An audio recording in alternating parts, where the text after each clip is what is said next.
Hello. Thank you. Thank you very much, Daysal. I appreciate it. I'm sitting up here talking on mute. Merry Christmas. Happy holidays. Holidays is right around the corner.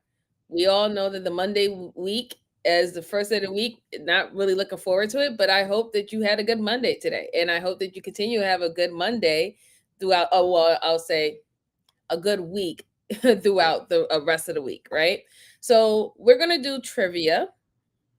Okay. I have a nice, cool trivia game. I love trivia. I have done trivia before. So if you want to participate, I will be showing you a scan code that you can actually participate, or I'll put the link down in the chat where you could actually participate. If not, you can still participate in the chat, if you don't want to join the actual game to participate. But I do have some really cool trivias that we can do tonight, just have fun, just to relax and have fun. If it gets a little bit redundant and you are tired of doing the trivia questions, I do also have a video that I would like to review with you guys, so just stay tuned to that. Okay, so let me just put this up. All right. Okay, so here is the trivia. Let me know. This is not I don't think I can see this very well. Let me try the other one. Okay. So here you are, guys. This is the trivia game. I will put the link. I'm going to copy the link and I'll put it in the chat. If you want to participate, just go ahead and click the link, or you can scan the QR code, whatever see fit. But the first trivia that I wanted to go through is serial killer psychology and behavior. Okay, so this is just to test your minds on what we know about serial killers and the psychology of them. See if you good at it. See if I'm even good at it, since I do heavily talk about psychology. So if you are interested, just go ahead and you can click that link and you can actually join. There's 5 people that can join at a time. If not, you can step back and participate in the chat if you want to.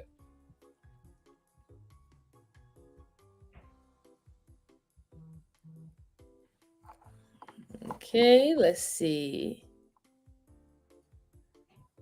I shouldn't be muted anymore. Am I muted? Can someone press put a 1 in the chat if you can hear me?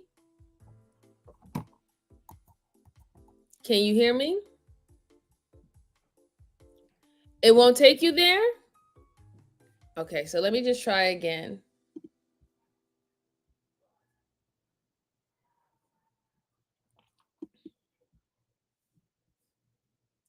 All right, I'll try one more time and see if that works.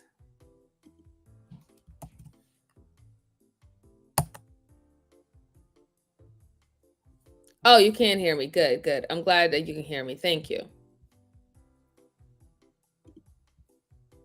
And if not, guys, you can scan the QR code from, if you're on your mobile or whatever, you can scan the QR code and that will also allow you to join.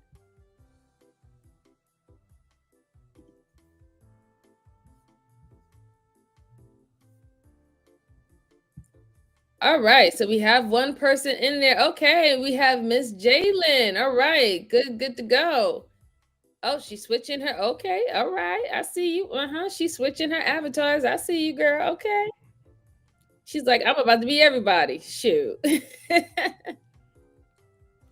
All right. I'll wait for a few more individuals who wants to pop up. A few more individuals who wants to pop up.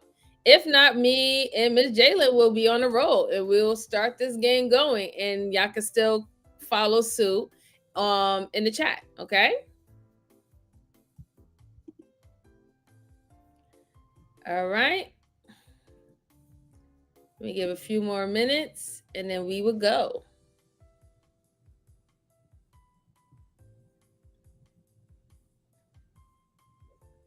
Let's see, anybody else joining? Okay, Miss Jalen, your avatar is so funny. Oh, all right. Thank you. I am Diesel. Thank you for coming and supporting, sir. I appreciate it. I appreciate it. Thank you. All right.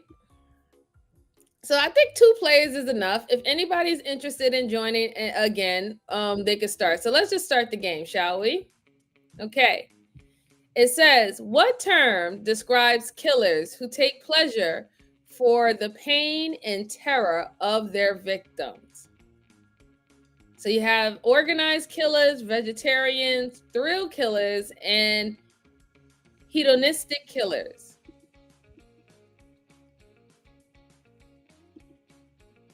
Thrill killers. That was the answer, guys. Thrill killers. So if you got that, you're good. And if you didn't, okay. All right. I am Diesel. He's in first place. Good job. Next one.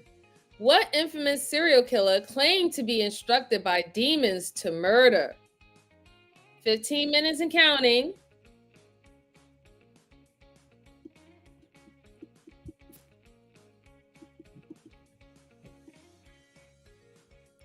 Three, two, one. Davy Berkowitz is also known as the Son of Sam. Yes, terrorized New York City in the 1970s. Oh, wow. I Am Diesel is on the roll here. Let me find out. You know a lot about serial killers. What's going on? All right. What is the most common method used by female killers to murder their victims? Is it stabbing, suffocation, poison, or laser beams? 5 seconds and counting. 4, 3, 2, 1. Poison. Poison has been historically used as a method for female killers. Oh, here we go. I Am Diesel. I Am Diesel is on the roll. What's going on? All right. Who was known as disorganized serial killer, attacking impulsively and violently? Is it David Berkowitz, Santa Claus, Ted Bundy, or Richard Ramirez? 5 and counting. 4, 3, 2, 1. Richard Ramirez is known as the Night Stalker. Ooh. I don't really even know about him. Dang, okay. I Am Diesel, 364 points so far. Let's get it. Question number 5. Which serial killer murders were motivated by a desire for control over his victims? John Wayne Gacy, Jeffrey Dahmer, Santa Claus, or Ted Bundy? 5 seconds. Oh, okay. Ted Bundy. Very good. Let's see. We got 3 people in there. 3. Okay. Ron Mack, come on. Thank you for showing up, Ron Mack. I appreciate you. Oh, come on, Miss Jalen, Ron Mack. Y'all gotta step it up. Diesel is killing y'all. What psychological disorder involves a obsession with body parts in human flesh? Is it necrophilia, paraphilia, astrology, or schizophrenia? 5 seconds and counting. Let's go. Hi, horses. Welcome for coming. All right. So the answer was paraphilia. Oh, nobody got that right. Okay, it's okay. Oh, Dad, you lost your fires. Dazel, what's going on? What childhood behavior is often a predictor of future violent tendencies, including serial murders? Is it bullying classmates, bedwetting, torturing animals, or playing video games? 5 seconds and counting. Torturing animals is often associated with children potentially becoming serial killers. Oh, okay. Ron Mack moved into second place. Okay, I see. Come on, Miss Jalen, what's going on? What psychological term is used to describe a serial killer's act of realiving their murderers through souvenirs? Is it daydreaming, memory hoarding, trophy taking, or totem collection? 5 seconds and counting. 3, 2, 1. Totem collection is the psychological term for keeping souvenirs of their victims. Oh, nobody got that right. It's okay, because I would have said trophy taken too, right? Which female serial killer confessed to killing patients for sexual satisfaction? Is it Jane Toppin, Elaine Wuornos, Santa Claus, and Belle Guinness? Jane Topin as a nurse in the late 19th and early 20th century. Wow. Very good, I am Diesel. Very good. We have Ron Mack second, Miss Jalen in third, and Diesel in first. Which is a common childhood trauma observed in many serial killers? Is it bullying at school, eating too much candy, witnessing domestic violence, or parental neglect?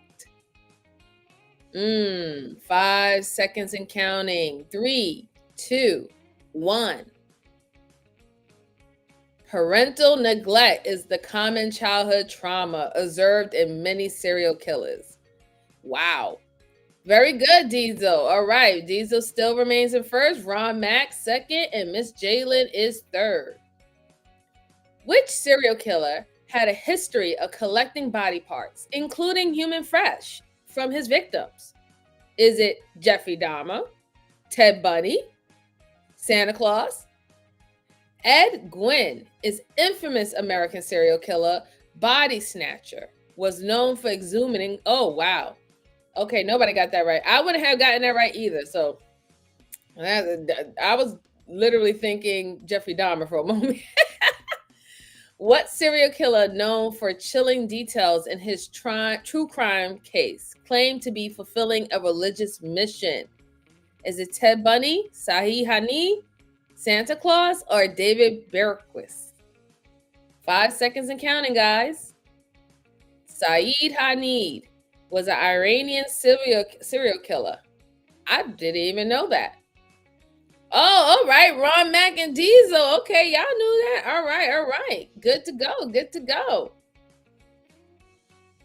What psychological profile describes a serial killer who meticulously planned their murders? Is it a happy-go-lucky killer, an organized serial killer, disorganized serial killer, or a spontaneous serial killer?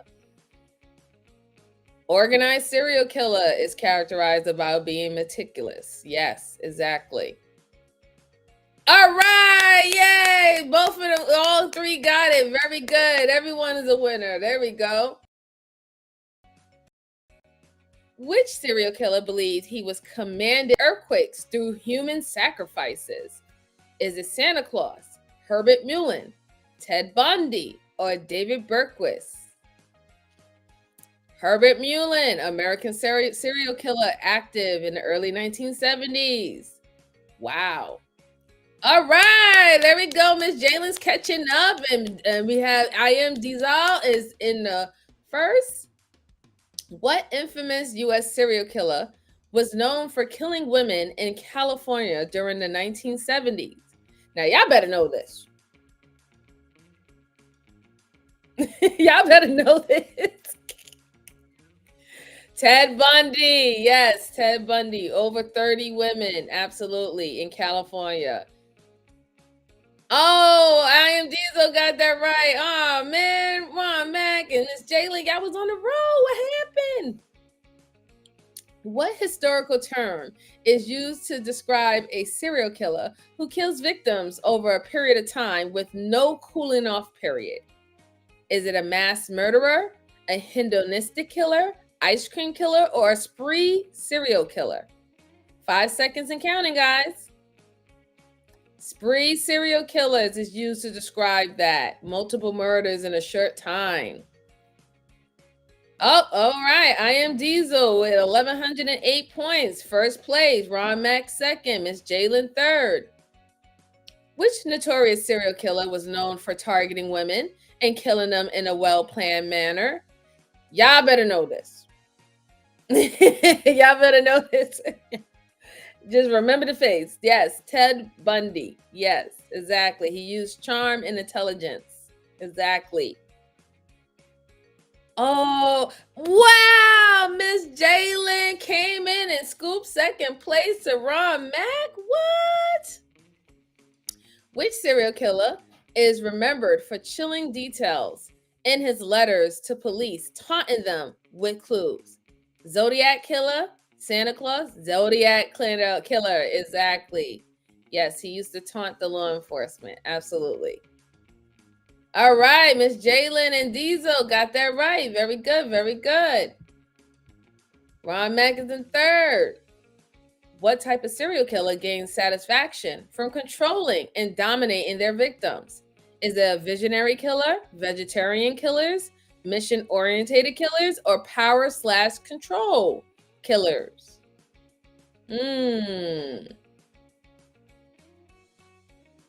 Two. Yes, power and control killers. That was kind of self-explanatory, wasn't it, right? Because it's literally in the yes, exactly. Miss I am Diesel in first place, Miss Jalen in second, Ron Mack third. What infamous BTK serial killer kept detailed records of his victims' death? Dennis Rader, Ted Bundy, Gary Ridgway, or Harry Potter? Not Harry Potter. Dennis Rader was also known as the BTK killer. Bind, torture, and kill. All right, I am Diesel in first place. Miss Jalen lost her streak. Ron Mack still in third. Who was a medical professional known as an angel of death for killing over 250 patients? Was it Dr. Phil, Harold Shipman, Dr. Seuss, or H.H. Holmes? 5 seconds and counting, guys. Harold Shipman is a British general practitioner known as the Angel of Death. Woo. Okay. Ron Mack got it. Okay. He's stepping in there. What type of killers are motivated by psychological breaks, believing they are commanded by divine forces? Is it mission-oriented serial killers, visionary serial killers, hedonistic serial killers, or vegetarian serial killers? Visionary serial killers are driven by psychic breaks. Wow. Okay. Psychotic breaks and hallucination. Oh, nobody got this one. That's all right. That's cool. All right. Which serial killer is featured in many true crime stories for his obsession with human flesh? Is it Jeffrey Dahmer, Santa Claus, Ed Gein? Yes, he was called the Butcher of Plainfield in the 1950s. Miss Jalen coming in with the win. She got that one. Good one. We still have I am Diesel in first and Ron in third. What psychological model explains how early childhood trauma can lead to homicidal behavior later in life? Is it trauma control model, social learning theory, behavioral analyst model, or the flat earth theory? 5 seconds and counter. Trauma control model. Yes, it posits that early childhood can decompose. Yeah, violent behavior. All right. We got I am Diesel and Ron Mack. They got it right. They're still holding their positions. What notorious serial killer killed for the thrill of power, often revisiting his crimes in chilling details? John Wayne Gacy, Ted Bundy, David Berkowitz, or Santa Claus? 5 seconds and remaining.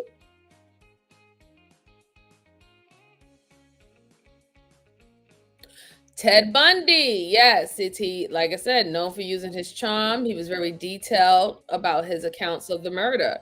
And as we see, our winner for this particular game is I am Diesel coming in at number 1, right? And then we have Miss Jalen, who came in the clutch and snatched number 2. And now we have Ron Mack, who came in third. Let's give it up for our participants. Yay!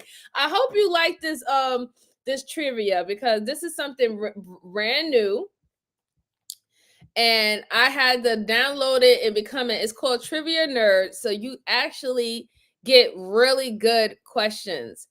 So I want to ask anybody in the chat, which one do you want to do next? Hi, how you doing, Cassandra? How you doing?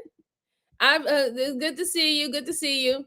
Yeah, so which one do you want to do next? Do you want, we already did serial killer psychology and behind. We could do kid movies plots, miscellaneous kids movies trivia. We could do kids movies character, kids movie general knowledge. Which one?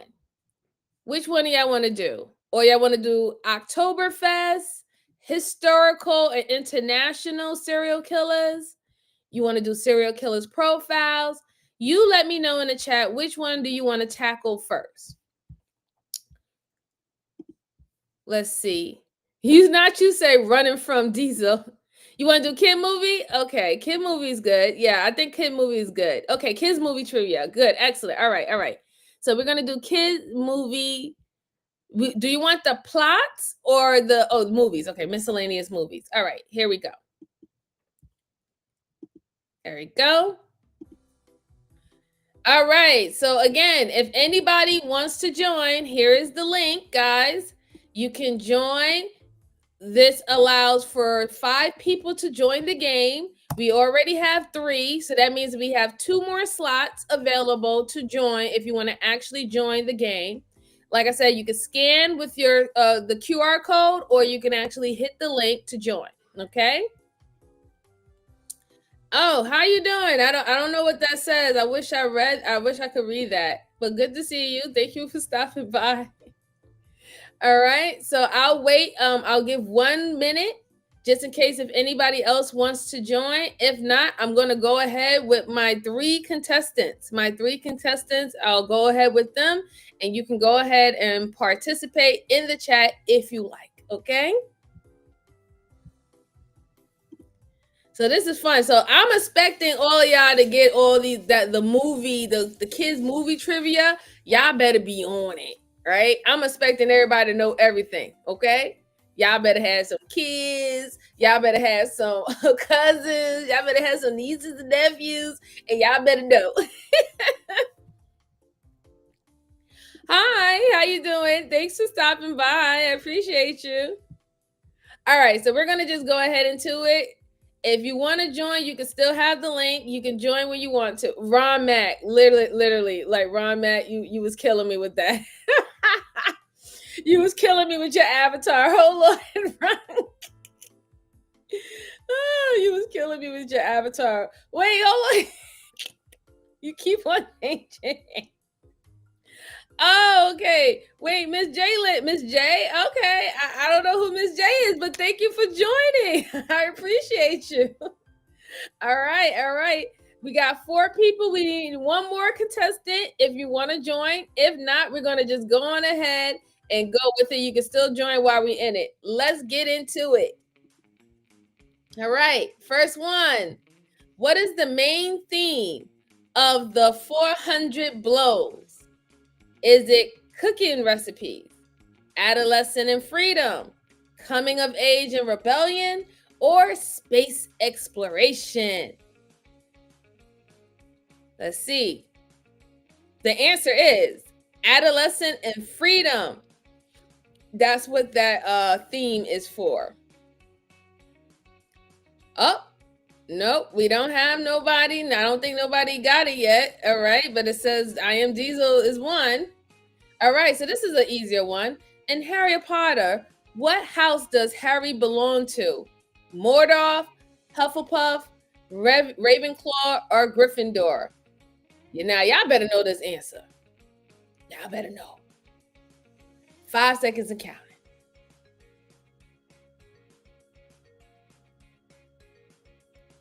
Gryffindor.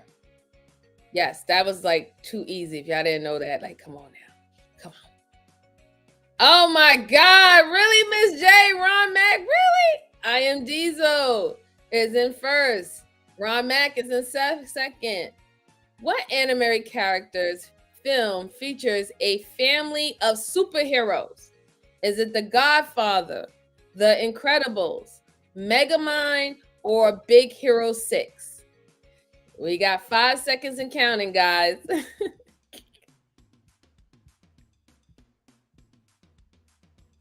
The Incredibles, right? Exactly. Let's see. Let's see. All right, everybody got that correct. Excellent, excellent. Right now, Ron Mack is in second. I am Dizal is in first, and Miss Jayla's in third. And Peter Pan. Who is Peter's enemy? Is it Mr. Smear, Blackbeard, Darth Vader, or Captain Hook? 5 seconds and counting.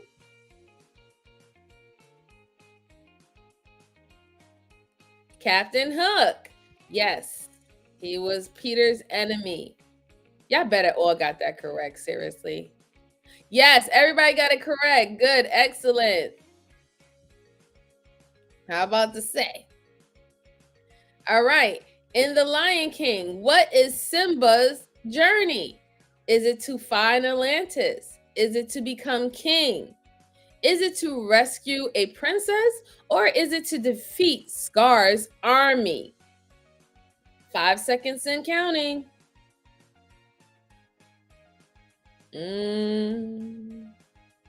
To become king. That was his journey. Which is kind of weird because at one point he didn't want to. Yeah, see, I noticed why all y'all didn't get it either because I'm kind of confused myself. But Ron Mack came into the first and took Diesel's first place. So, what is the name of Simba's love interest in Lion King? Is it Kiara, Dory, Sarabi, or Nyla? Yeah, Nyla. 5 seconds and counting.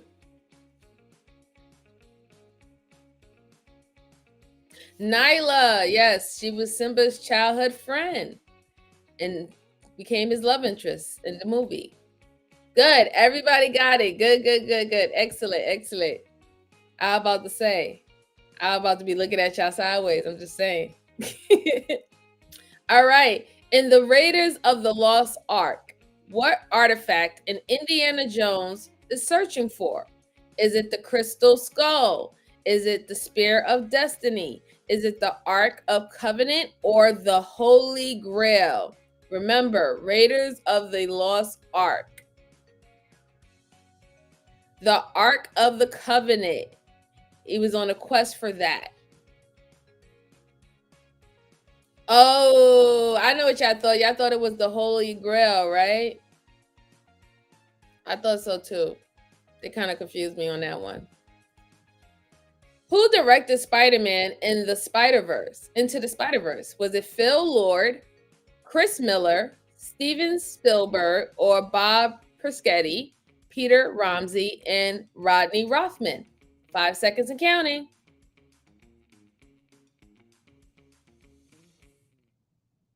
Bob Perschetti, Peter Ramsey, and Rodney Rothman. I wouldn't have gotten that anyway. Yeah, I would have got that wrong too. I don't even feel bad for you. I would have got that wrong too. But Ron Mack is still in first, Diesel is in second, and Miss Jalen is in third. What type of animal is Baloo in the Jungle Book? Is he a panther, elephant, bear, or goldfish? Baloo in the Jungle Book. 5 seconds and counting.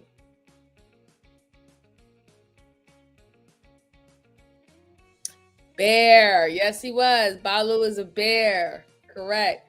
Remember, because it was set in the Indian jungle. Everybody got it. Yes. Very good. Very good. Excellent. Excellent. So, in Coco, what is Miguel's dream? Coco, the actual Disney movie. To become a musician, to become a firefighter, to become a chef, or to become a dancer? 5 seconds and counting.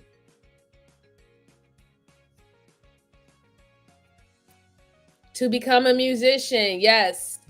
He didn't want to be a shoemaker. He wanted to become a musician, play the guitar. Oh, Miss Jalen, what happened, Miss Jalen? All right, Ron Mack was first, Diesel second, and Miss Jalen is third.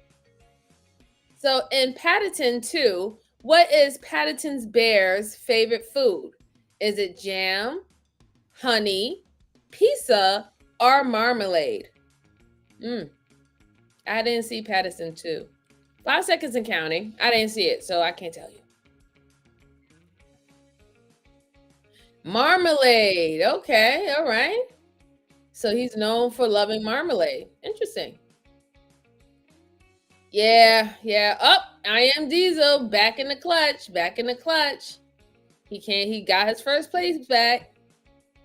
What is Simba's mother's name in The Lion King? Is it Sarabi, Nyla, Cinderella, or Serafina? I can't believe they threw in Serafina.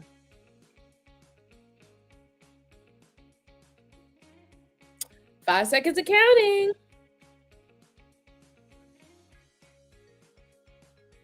Sarabi, yes, was Simba's mother's name in the movie.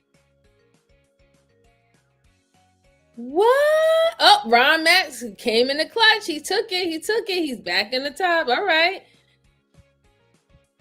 What is the main conflict in The Lion King? Is it finding Nemo's family? Simba wanting to become chief? Simba reclaiming his throne? Or Scar trying to take over the pride? 5 seconds and counting. No, she said, I don't know these movies. Hey, Blaze, what's going on? Yes, the answer is he was wanting to reclaim his throne.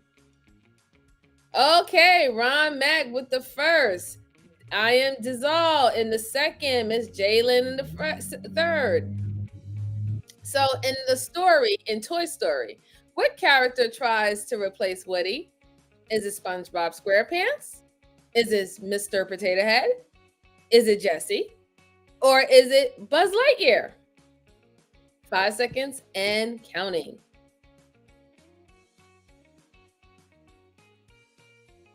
Buzz Lightyear. Yes, Buzz Lightyear was trying to take his place. He was his rival. All right. Everybody got that right. Good job. Good job, everyone. Excellent. All right. It says, what is the name of the sorcerer in the Sorcerer's Stone? Is it Voldemort? Is it Grindelwald? Is it Dumbledore? Or is it Gandalf?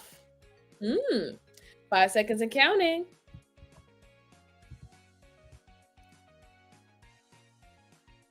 Voldemort. Yes.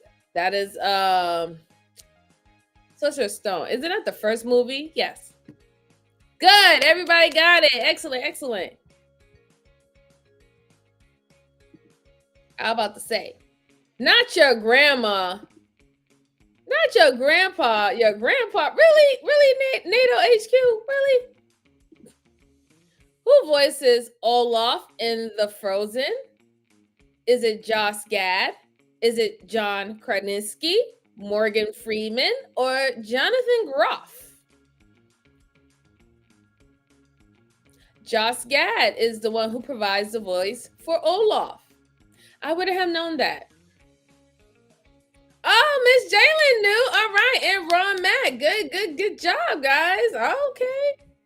Ron Mack is still in the lead. In The Lion King, what is Scar's main goal? Is it to find a treasure? Is it to be king of Pride Rock? Is it to become a famous singer? Or to open a bakery? I didn't know lions cook.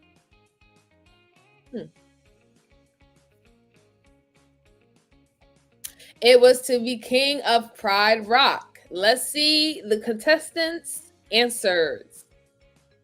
All right, everybody got it. Everybody got it. Ron Mack so far got a six lead streak. In Finding Nemo, who helps Marlin find Nemo? Is it Dory, Bruce, Batman, or Gil? Finding Nemo. 5 seconds and counting.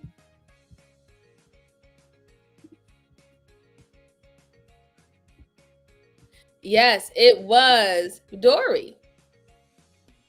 She was crucial in helping. All right, everybody got it. Everybody got it. Good job. Everybody got their streaks going. Excellent, excellent. So it says, what is the name of the Disney princess in Aladdin? Is it Cinderella? Is it Belle? Is it Jasmine? Or is it Ariel? Y'all better know this. 5 seconds of counting. Y'all better know this. I should be old enough to know this. It's Jasmine, right? That was her name. Great. Everybody got it. Excellent. Excellent. I see y'all picking up y'all streaks now. All right. With which authors' work like Matilda and The Witches have had a significant impact on popular culture? Is it R.K. Rowling? Is it Roald Dahl? Is it Lewis Carroll? Or is it C.S. Lewis?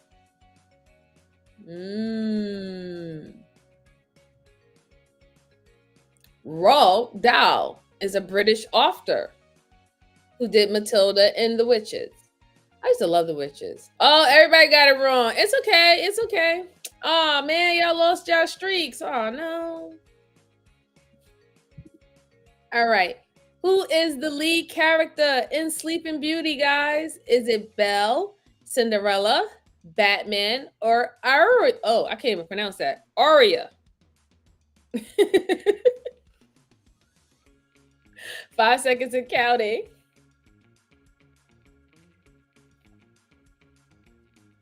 Yes, it is Aria. Princess Aria.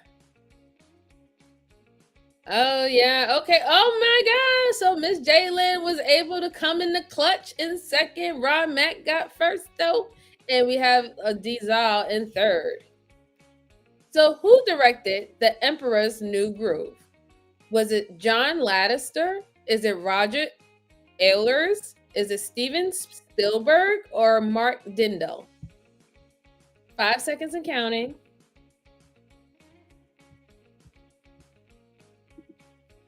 Mark Dindal directed The Emperor's New Groove in 2000.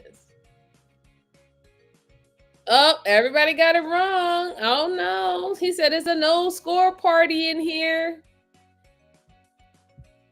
All right. It says, what Disney character sings A Whole New World? I'm not even going to say that. I'm not even going to say the selections. Y'all should know this. 5 seconds to counting. This is like a giveaway. This is a giveaway question. Yes, it is Aladdin.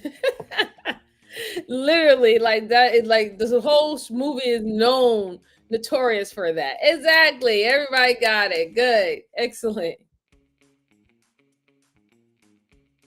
All right. So, who is Pinocchio's conscience in the Disney movie Pinocchio? Is it Sebastian? Is it Jiminy Cricket? Is it Mickey Mouse? Or is it Timothy Q. Mouse? 5 seconds and counting.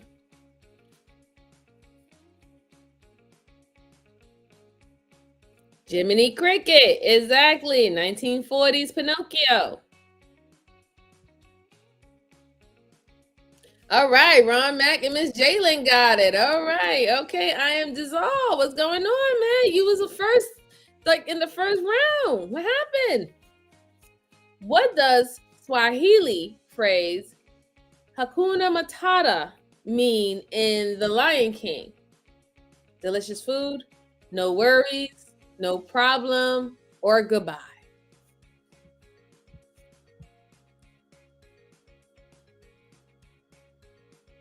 No worries, yes. I don't think nobody even says that word. All right. So for this trivia, we had Ron Matt who came in and swooped in with 17-19 score. Miss Jalen second again with the 1476. And I Am Diesel came in third this trivia with 1348. Shout out to everyone. Y'all did a fabulous job. Yes, yes, yes. All right. Next trivia, guys. Next trivia. Okay. So we can do Do y'all want to do guess the flag, or would you want to do brain teasers, or Game of Thrones, general knowledge, logos and brands? We could go to Harry Potter. I'm just saying. Let me know which one would y'all like to do next. There also have kids movies plots. They have kids movies characters, and they have kids movie general knowledge. Then so let me know, put it in the chat, and we could do it. They also have 2022 in music. So if you remember that, they have Star Wars. They have 2022 in movies. So put in the chat. I'm looking in the chat. What would y'all like to do? Oh, not Harry. Oh, y'all want to do Harry Potter? Okay, so Ron said brain teasers. DeSaul said guess the flag. Or Harry Potter. Okay. I see 2 for Harry Potter. No, not Ron. Miss Jada said, Ron, Matt, you cheating. Not you saying he cheated, Miss Jalen. All right, Harry Potter. Okay, we're gonna rock out with Harry Potter. Okay. All right, this one has 9 questions, so it's fairly short, guys. Fairly short. All right. So now we still have 4 players, guys. We have 4 players. I'm gonna drop the link again, just in case if anybody wants to join. If not, y'all can just participate in the chat if you're still interested. But yes, we got Harry Potter. Okay. So I'm gonna give you guys 1 minute, and let's see if we get another person to participate. If not, we will be moving on to Harry Potter, guys. There's only 9 questions, so this one is gonna go pretty quickly. Pretty quickly.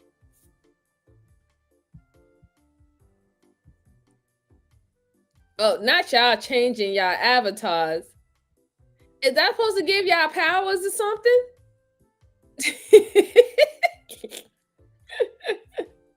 Y'all too funny.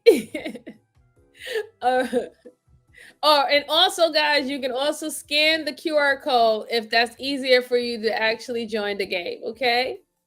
All right, here we go. First question, guys.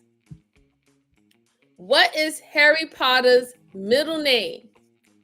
Is it James, John, Black, or Albus? 5 seconds and counting.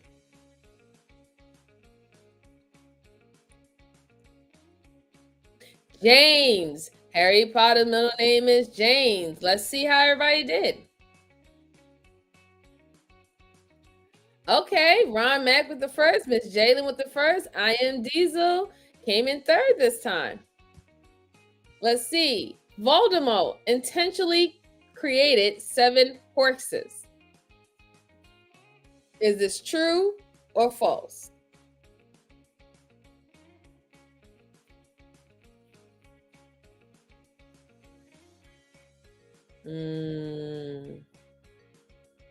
That's an ugly Voldemort. False. Harry became the 7th Horcrux unintentionally. Very good. Oh, yeah, all got it wrong. Ah! Remember, Harry didn't know that he was one. That was accidental.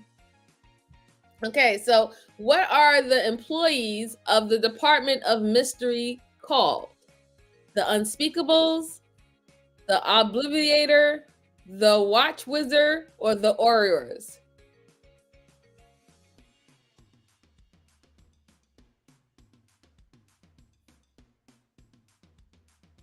The Unspeakables. You must not say. You must not say. Oh no, everybody got it wrong. What happened? Okay, so it says, what house at Hogwarts does Hagrid belong to? Do he belongs to Ravenclaw? Do he belongs to Gryffindor, Hufflepuff, or Slytherin? 5 seconds and counting.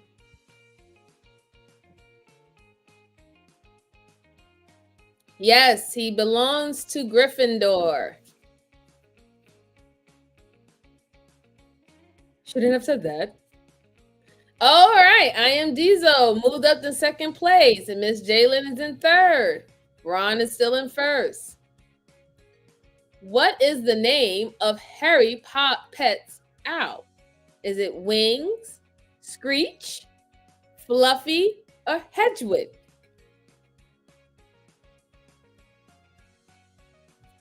Five seconds and counting.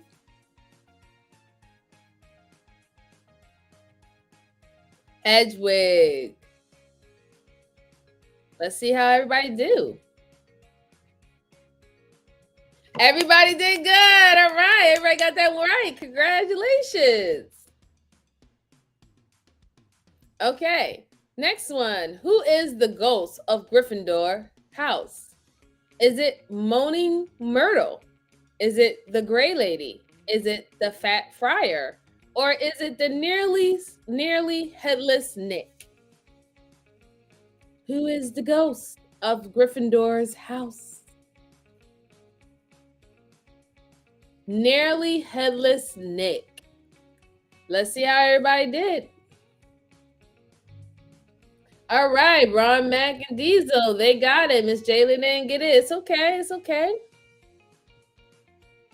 All right. What type of creature is Buckbeak? Is it a hippogriff? Is it a dragon? Is it a serpent? Or is it a unicorn?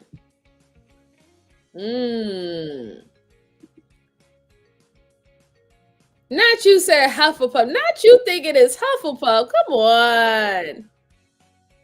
It is a hippogriff. All right, so Ron, Mac, and Diesel is on a streak right now. Miss Jalen didn't get that. It's fine. So who is the defense against the dark arts teacher in Harry Potter and the Philosopher's Stone?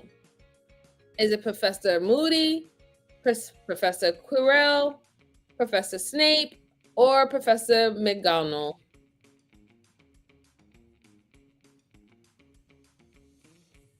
Professor Quirrell. He's almost forgettable, really. Yeah, guys, I feel you. I feel you. Oh, but Diesel got in first place. He kept his streak. Okay, next is a polyjuice option needs the hair of a person you want to turn into. So I think that's supposed to be potion, but they left out the P. I don't know. But 5 seconds and counting. Is that true or false?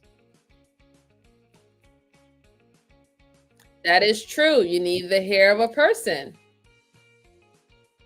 Let's see how everybody did. All right. So coming in from the clutch from not being in third, here is I Am Diesel back in number 1. Ron Mac in number 2.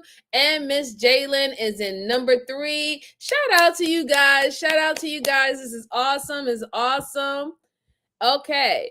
So let's pick another trivia. We'll do 2 more trivias and then I will move on to the actual reviewing of the video, right? Because I don't want y'all to get bored with this, okay? Because I want to bring this back out to you guys. So if we go through all of them, you ain't gonna want to do them anymore. So we have brain teasers. We have Marvel movie quiz. We have the wonders of the world.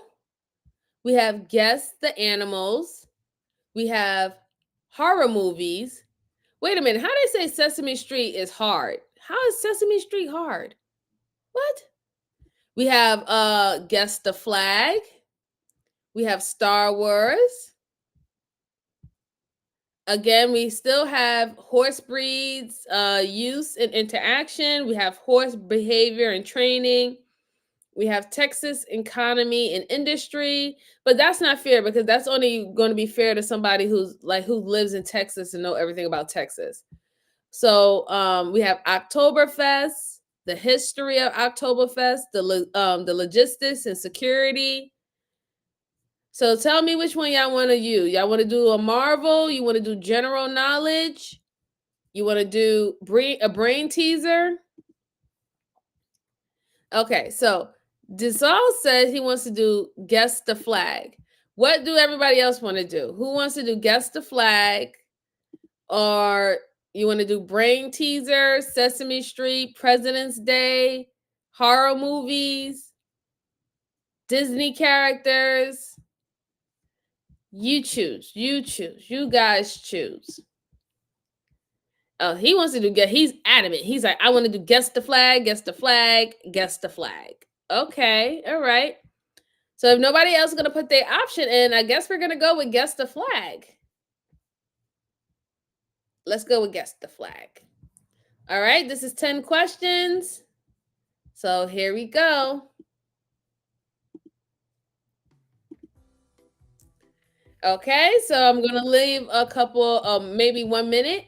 Anybody else who wants to join, here is the link. I'm gonna copy it and I'm gonna put it in the chat. So if you want to join, you can join.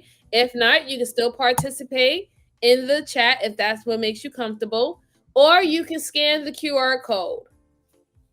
Not you talk about Sesame Street late. We're gonna do guess the flag. We're gonna do guess the flag. So if anybody else want to participate, the link is in the chat, or you can scan the QR code, or you can just participate in the chat. Whatever makes you comfortable. So far, we still have Miss Jalen, we have Miss J, we have Ron Mack, we have I Am Diesel. So far, ready to play the game. We do have one more spot, though. We have one more spot, guys. If somebody wants to join, one more spot. All right, let's get into it. So it says, which country's flag features a white field with a red circle in the center? I'm going to give y'all time to do this. Oh, you feeding fur baby. Oh. So y'all should know what flag this is. Yes, this is Japan. Very prominent flag. Very well known noun. All right, so the I Am Diesel came in first. Okay, cool. All right, which country has a flag with a leaf in the center and red stripes on the sides?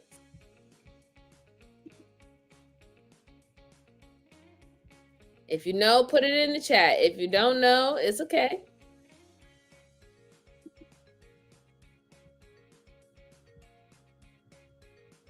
Yes, this flag is Canada. I hope y'all did know that. I really do. All right, I Am Diesel. Oh, Miss Jalen. What is going on, Miss Jalen? That is literally our neighboring country. All right, which country flag has horizontal stripes of green, white, and red with an emblem in the center? Y'all should know this. Right? So far, this seems very easy.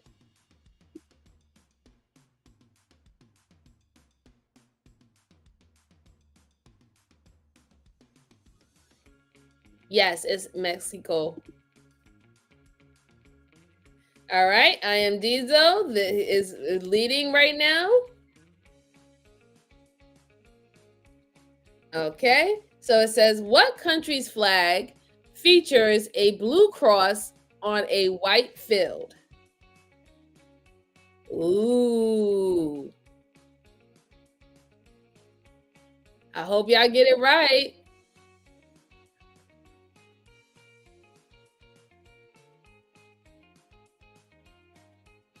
Finland.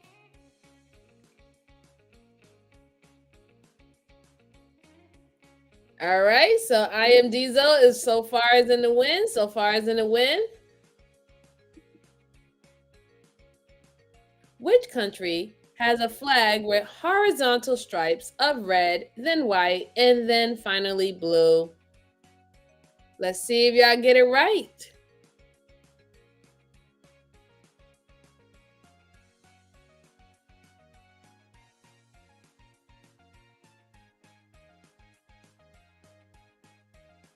The Netherlands. Good job. Let's see how everybody did.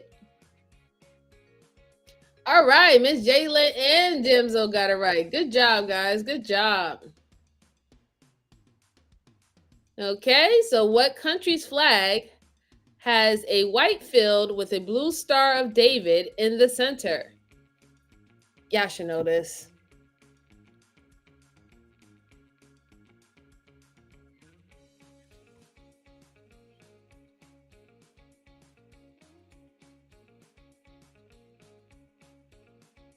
Israel.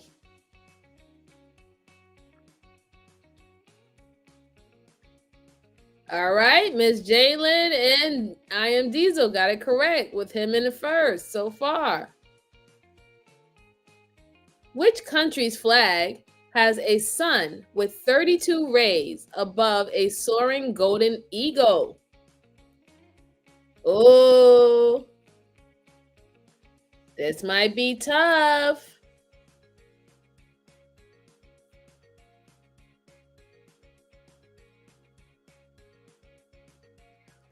Kazakhstan.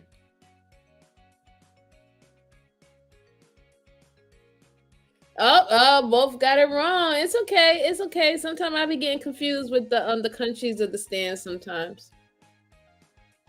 Which country has a flag with a diagonal stripe of yellow, blue, and red, and a coat of arms in the center? Let's see.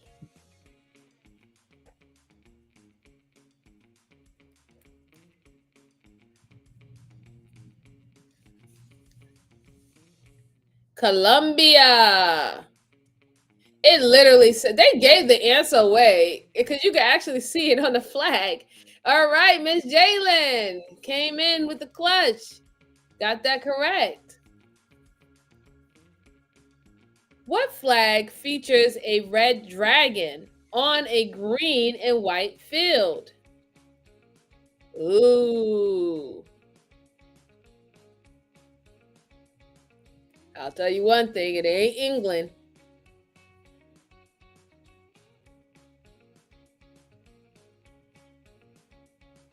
Wales. Yes, that is Wales. Let's see how everybody did. All right, Miss Jalen coming in. All right, she's catching up. She's catching up.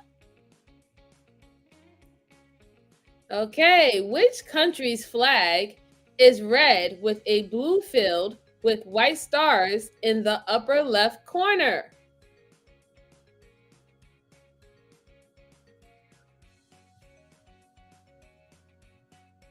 5 seconds and counting. Samoa.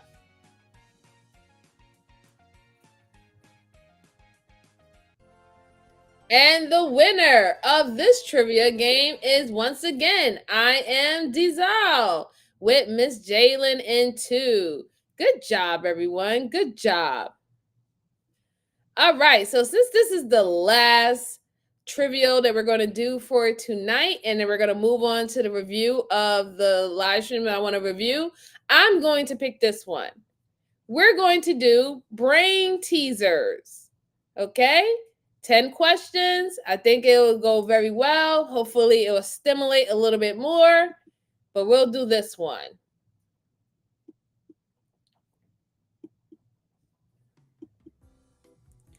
Okay, I'm going to add the link again into the chat just in case if anybody else wants to participate. Hey, my problem child. How you doing? Thank you for stopping by. I appreciate you. So this is the link unless you want to if you want to join. If not, you can stay in the chat. If you do, that's the link. Also, you can scan the QR code. I will give you guys 1 minute. We have one room for one more individual who wants to participate. So I'll give a minute and then we will head on to this last game and then we will get on with the review.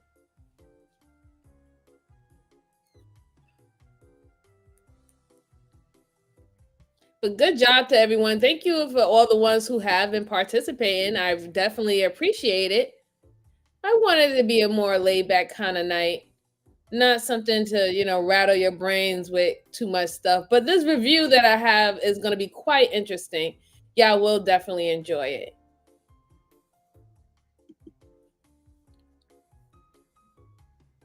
Okay, a couple more seconds. All right, let's go. First question.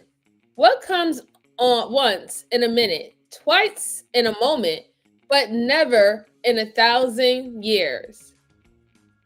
Is it the letter S, the letter A, the letter M, or the letter T?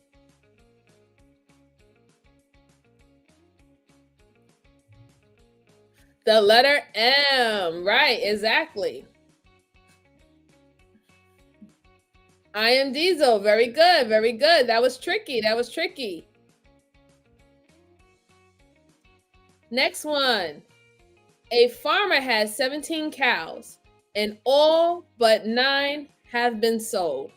How many are left? Is it none, 8, 17, or 9?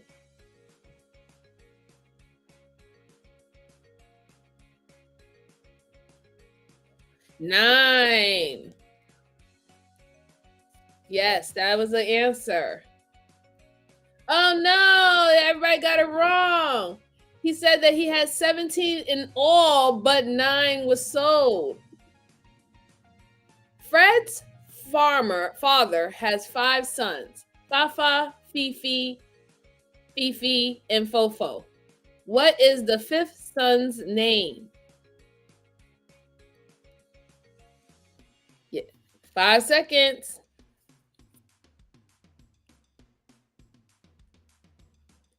Fred, exactly. Remember, it says Fred's father has 5 sons. Oh no, y'all both got it wrong. Oh no. This is really teasing you guys. What comes down but never goes up? Is it snow? Is it stairs? Is it rain? Or is it leaves?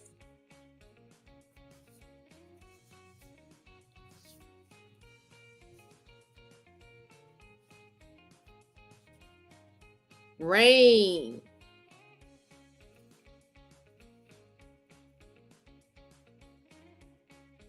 What? Oh no, everybody's not doing so well. Y'all catching brain freezes, huh?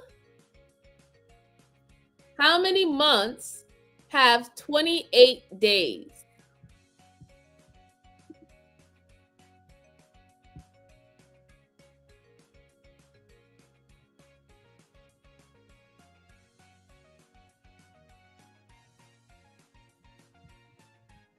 I hope y'all get this right. 12. 12 months? That is true, I think. Yeah. Wow. Okay. I don't even know if that's true. Which word in the dictionary is spelled incorrectly? Is it misguided, inaccurate, incorrectly, or misspell?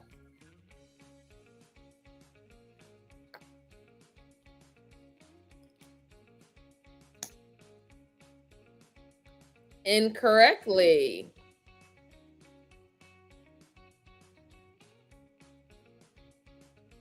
Ah, man, it's seriously becoming a brain freeze.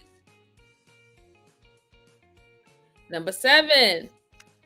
What goes up but never comes down?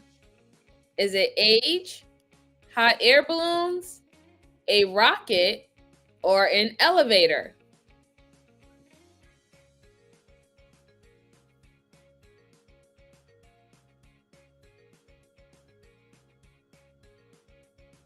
Your age. It never goes down. It only goes up. All right. Miss Jalen is in first, and I am Diesel came in second. What has a neck but no head? Is it a bottle, a person, a guitar, or a giraffe?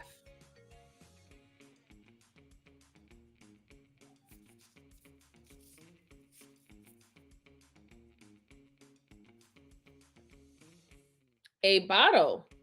It's true. A bottle has a neck and a cap. All right, Miss Jalen coming in with the win with the second street. Okay. Number 9. What is so fragile that saying its name breaks it? Is it silence, ice, eggshells, or glass?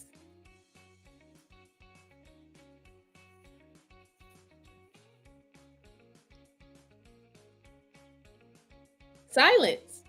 Right. Once you say the word silence, you're no longer silent, right?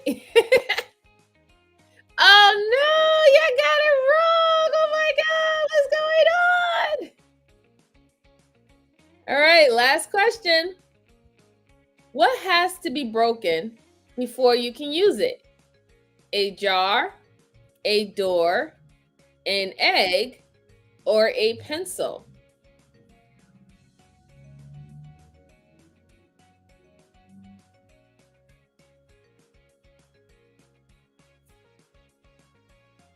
An egg.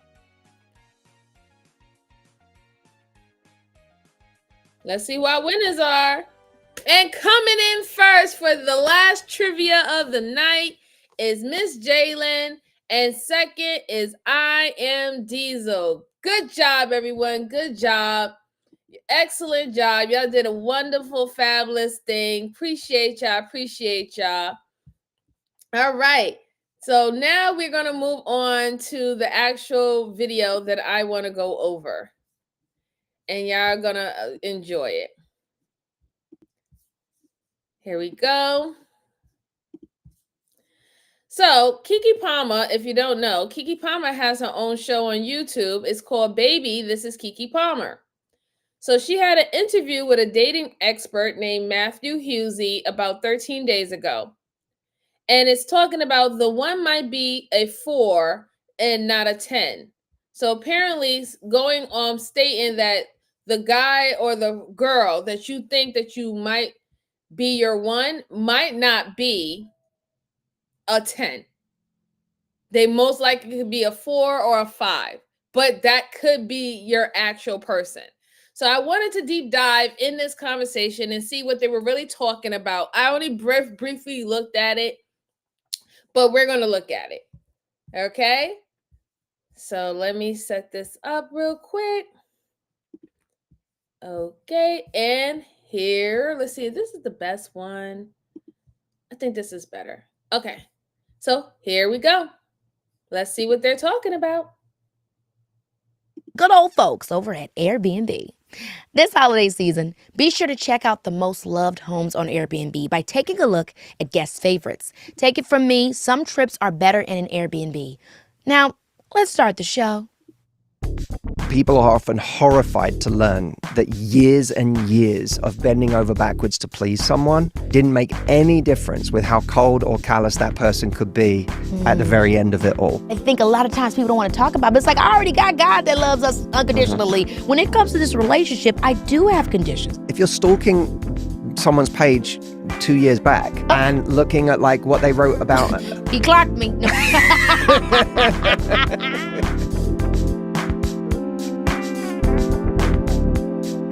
I am so excited to have this man here today. We go back, all the way back to GMA. Yes, he's a renowned dating expert, a confidence coach, best-selling author, and he's known for giving real actionable advice that helps people navigate the ups and downs of modern relationships. His latest book is called Love Life: How to Raise Your Standards, Find Your Person, and Live Happily No Matter What. It's Matthew Hussey. Welcome to the show. Hello, Kiki. It's good to see you again. You're looking as good as ever. You too. Thank you. It's so much fun to be here. It's been years. I know, but just to see how you've continued to grow is amazing. I'm so happy to talk to you today because there's one thing anybody knows I love talking about is relationships. I don't know who doesn't. But let's start with this book. How do you feel about it being in the world, and what inspired you to write it this time? Oh, man. I think what I've dealt with over 17 years of working with people in their love lives, because for anyone who doesn't know me, to kind of almost frame up, I've been helping people find love for 17 years. And it has been a really long journey, and a lot has changed in my mindset in terms of what I think are the most important things to cover when I'm helping people on that journey. I started out with this idea that I don't know about you guys, but I'm pretty sick and tired of all these relationship coaches and all these relationship gurus and stuff. I really am sick and tired of it, right? I understand that some of the advice that they give are probably good, but they're literally generic advice. They're not advice that's going to work for everyone. They're not advice that is going to fit everybody's life. So at the end of the day, people are going to have to take whatever advice that you give them with a grain of salt, regardless, right? Because their relationship is not going to match. But truly, in all actuality, I am sick and freaking tired of relationship gurus and all the stuff like that. I really am. But let's see what he has to talk about. The number one, this was way back when I started, and I was naive, and I thought, the biggest problem is that we just don't have enough options. If we create more options for ourselves, we'll make better choices, right? I was like, what kind of options would you say? My hypothesis was someone chooses a person who treats them badly because they haven't got better options at the time. And I was wrong. That's not true. What I ended up coming up with was a whole bunch of ways that people could go out and create more choice in their love lives. Because I thought if they have more choice, they're going to make better choices. Yeah. But that's not true, because there are deeper things guiding our choices, and we often gravitate towards the pain we know. That's right. We gravitate towards things that are familiar to us or what we think we're worthy of. Yeah. And, sometimes better is deeply uncomfortable to us. So then I started to evolve my thinking and say, there's something else going on here, and I need to get to the bottom of that. And so a lot of this book was around the kinds of things that we struggle with when we're looking for love, how hard it is to be single for so many of us, how lonely that path can be, how it makes us make bad decisions, because when we're in a panic that we haven't met someone yet, especially when we're on a timeline where we want to get married or have a family, especially if biologically you want your own family that's biologically yours, that's a whole other thing that produces a level of anxiety and panic that then makes people rush into bad decisions that have long-term effects. Yeah. So I'm in agreement with him, but that's not with everybody, right? There's not every person who is single is not miserable, nor are they in a desperate mode, right? You usually tend to see the ones who are in a desperate type of mode. They're the ones who do too much, right? They're the ones who are trying to seek validation and attention for many people. Anybody can fit that spot. Anybody can shoot the bill. They just want a warm body next to them. And you will hear it on how they express themselves and how they talk about relationships and stuff like that. They make it so generic that anybody can fit that position. So it's not everybody, not everyone who is single is thinking like that. Some people are actually single because they want to be single. They're actually single because they want to take time to know themselves and get better with, enjoying themselves so they can be complete people or better people when they actually decide to come together with someone. I don't like how they just try to make it cookie cutter that if you're a person who's single, you automatically is in desperation. That's not true, because a lot of people who are in relationships today, they read and reek of desperation. You could tell that they're not happy in that relationship. You could tell that there's problems in there. You could tell they fucking quote unquote settled. So how is them not being or seen as being desperate, but the person who has decided to not join in with just anyone is considered desperate? It's weird to say something like that. And I don't just deal with people in that age group. I deal with people who are 50s plus dating as well, and 60s plus and 70s plus. So like, I'm dealing with all ends of the spectrum, and some of the issues are the same, some are different. But what I want for people, whether they're single or in a relationship, is to find peace, to find happiness. And I think it's okay to have the goal to find love. And this book is about helping people with their goal to find love, but also to find their happiness along the way so that they're not deferring it to the time where they find love. I love what you said about that, because I think when people hear love life, it can be really intimidating or come with the expectations of romantic love coming in and saving the day for us. I think that's been the idea, is like in life, in order to find that person, that one, which you speak a lot about. You talk about the idea of the one and how you don't really like it. Can you explain why? Well, I think it's this idea that someone's going to come along and I'm going to feel everything I've ever wanted to feel. They are going to rescue me. They come kind of pre-made in the way that I need. And I think in many ways, the one is almost an insult to long-term relationships. I think so too. Because if you take two people who have been married for 30 years, they'll tell you their war wounds. They'll tell you the hard things they've got through together. They'll tell you the ways that their relationship has been built over time. And it's the way that it's been built that has made that relationship really special, not how they arrived in each other's lives on day one.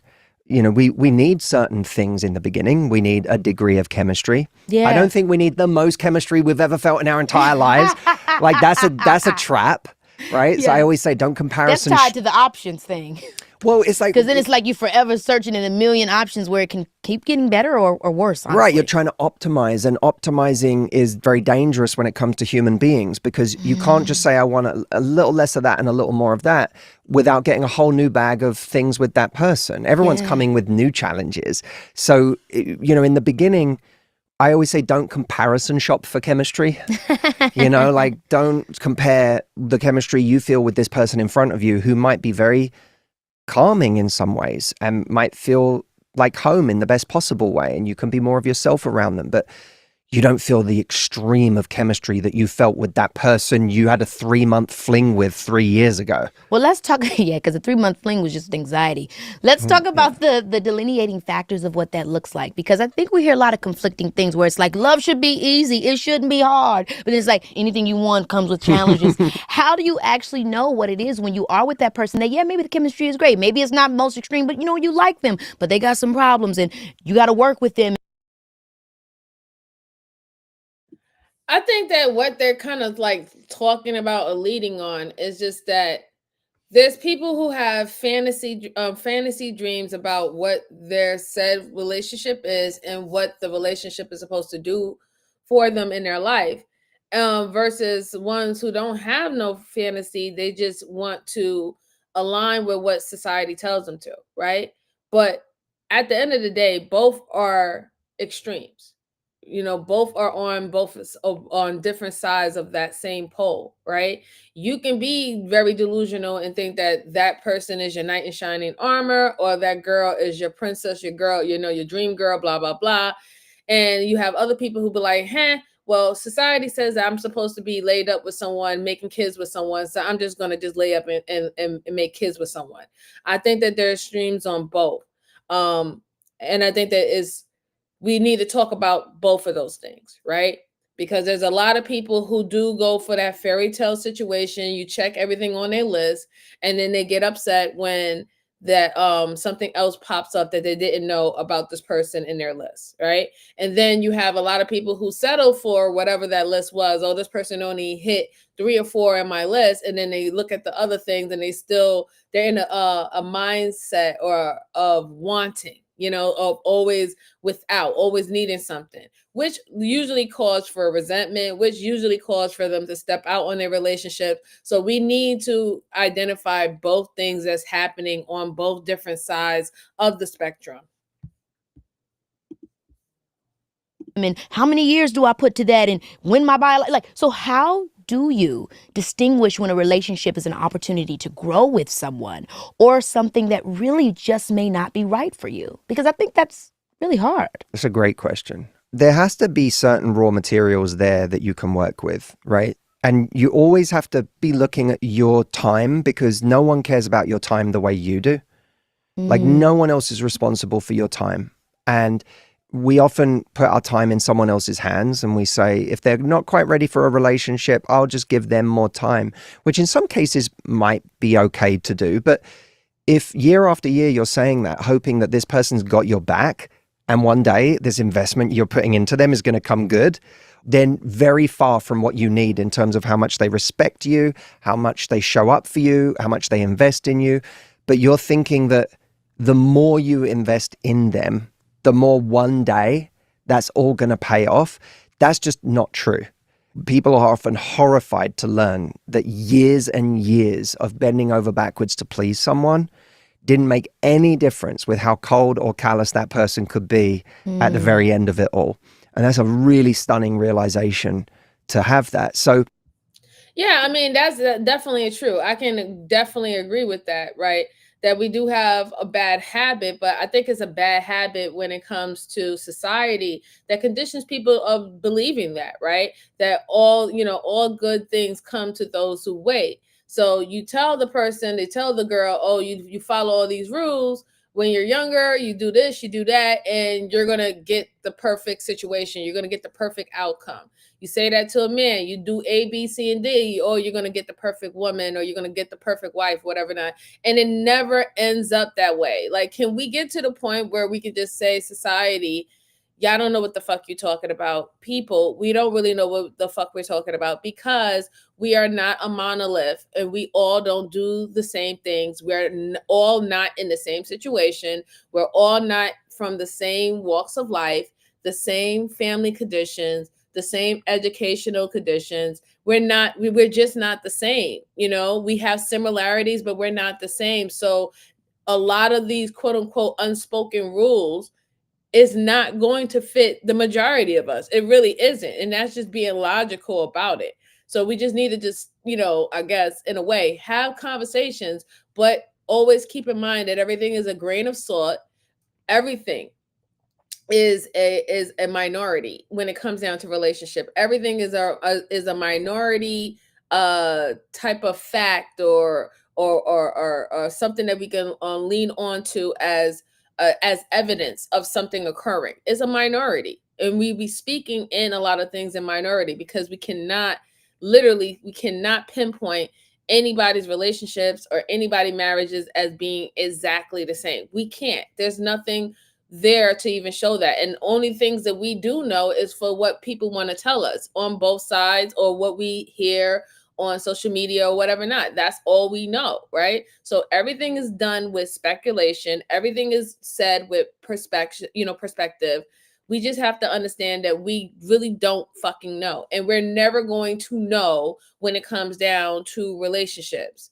We're just not. That's just something that's going to have to go to the process, and whether or not, if it's going to work, it works. And if it doesn't, it doesn't, right? The only thing we could tell people to do is when things are not working, do what you need to do, whether it's remove yourself or have those conversations to fix it. Those are the only things that you could possibly do in this situation. You can't do anything else. You can't do anything else. But yes, he's absolutely right. The conditioning of literally telling us that, oh, if you do more and you put out more, then eventually you're going to be rewarded for your hard work. That is hogwash, right?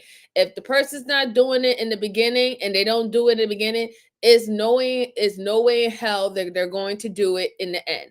Is no way in hell the further on in whatever relationship, situationship, or marriage that you end with this person, that they're going to end up realizing what they lost and how valuable you are and start treating you correctly. Most of the time, it doesn't even work like that. Most of the time, the person has to literally walk away and separate themselves. And then that person, it gets it. Now that person clicks in and they see, oh, maybe I need to change my way, right? But even within that, some, not all, some change their ways, and yes, they can get back together and things can be better. But most of the time when we hear the stories, we just hear that people say they'll change their ways, and they'll only do that just so they can gain access to you again, and they'll end up going right back to their same old because they just wanted to test the water to see if you were still dumb enough to fall for it again. That's all that is, right?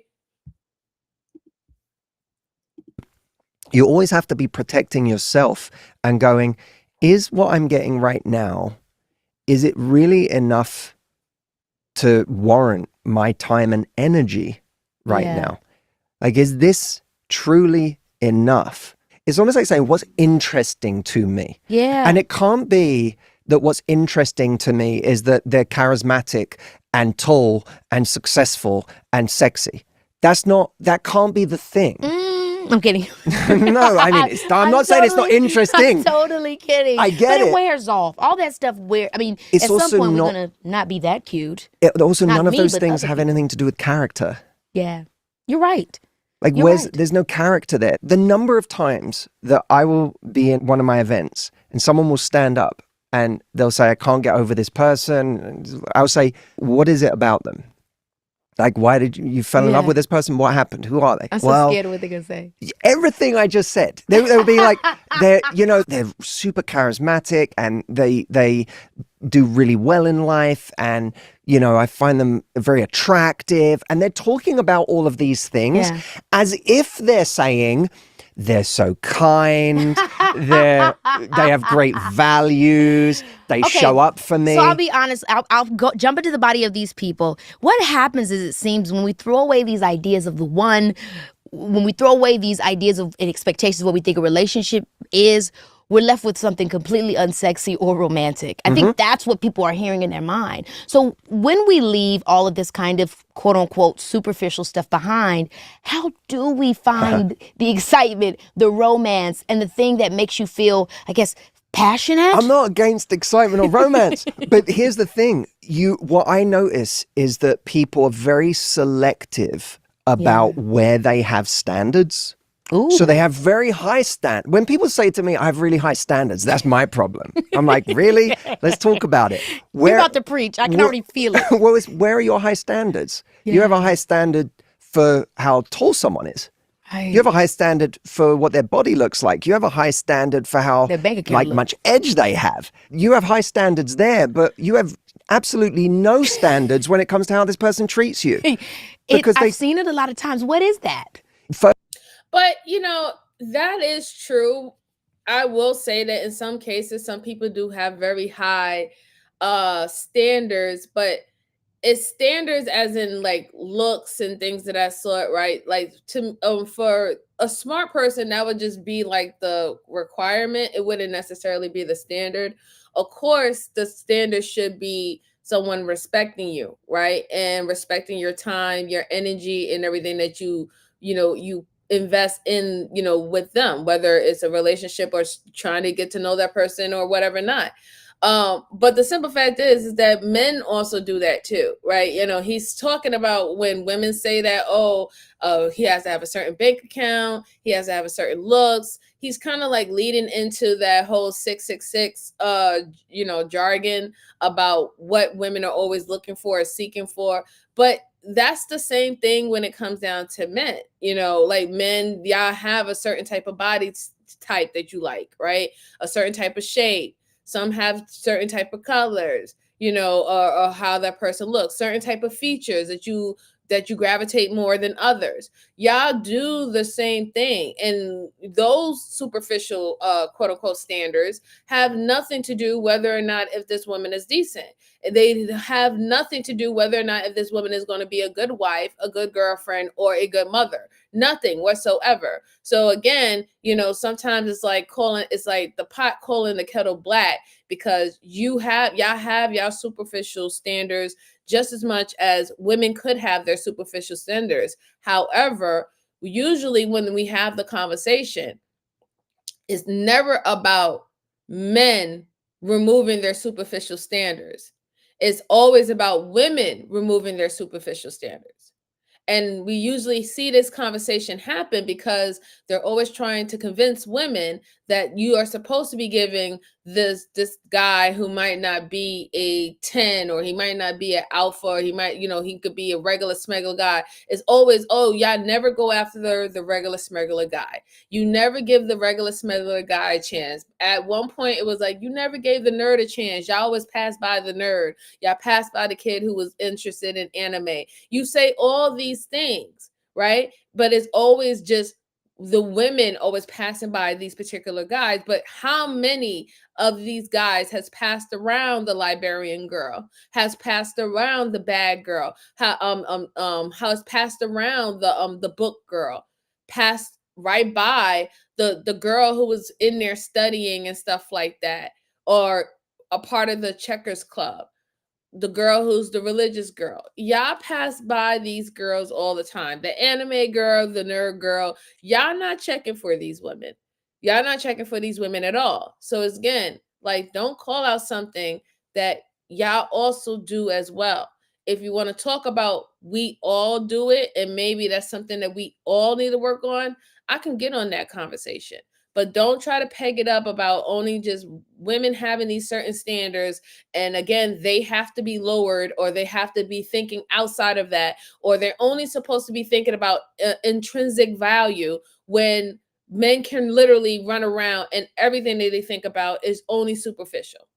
They're not thinking about intrinsic value at all, because we see a lot of these guys, especially these celebrities and social media influencers and all that stuff. We see the women that they ended up marrying, dating, and all the stuff like that. These women are deemed highly attractive, but when we start to understand what their character is for shits. Their character is fully on trash.